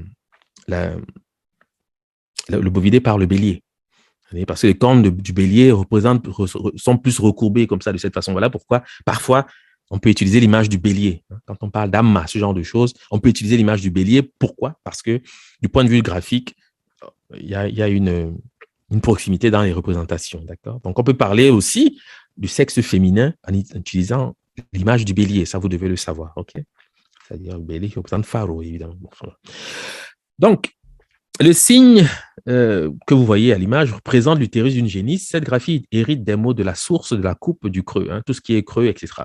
Elle correspond notamment au fan comé, parce qu'elle est translittérée. Vous voyez, elle est translittérée kemt, quelque chose comme ça, mais c'est le fan, qui est une langue parlée au Gabon, au Cameroun, en Guinée équatoriale.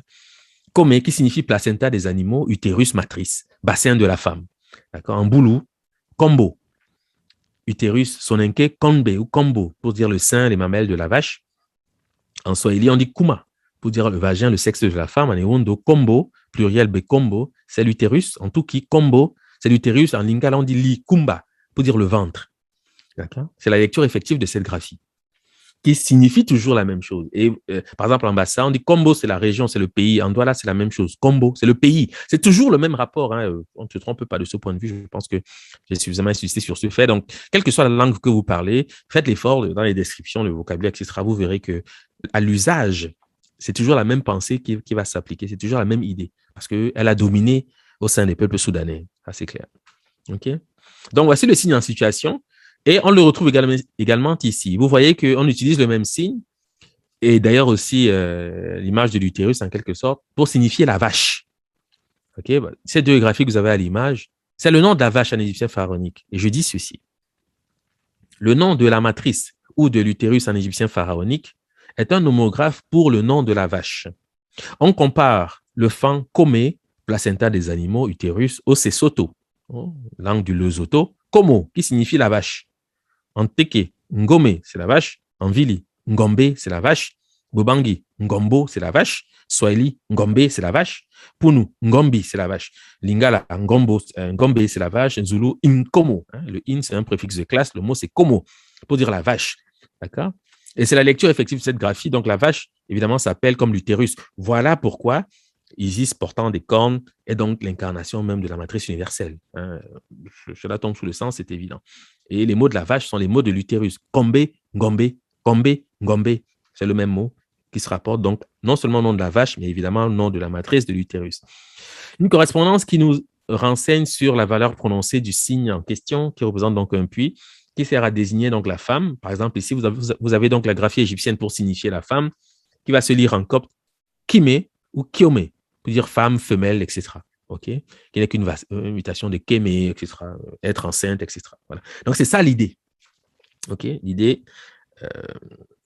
qui soutient les descriptions, qui mènent à la compréhension finalement de ce que c'est, objectivement, que ce que nous appelons donc le mandé.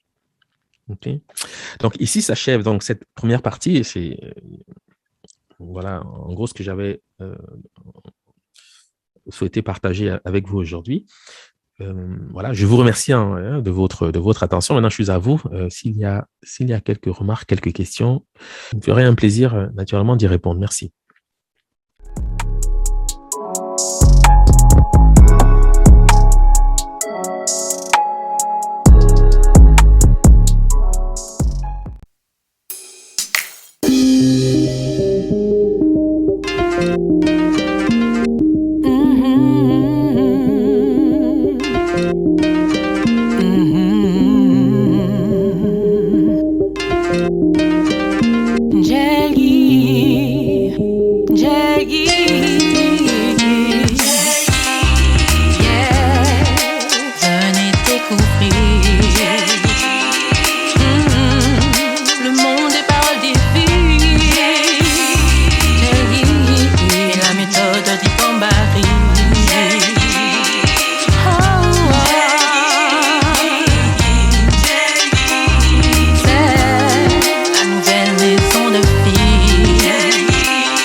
Vos ancêtres gravés sur la pierre, depuis son repère des caractères éternels.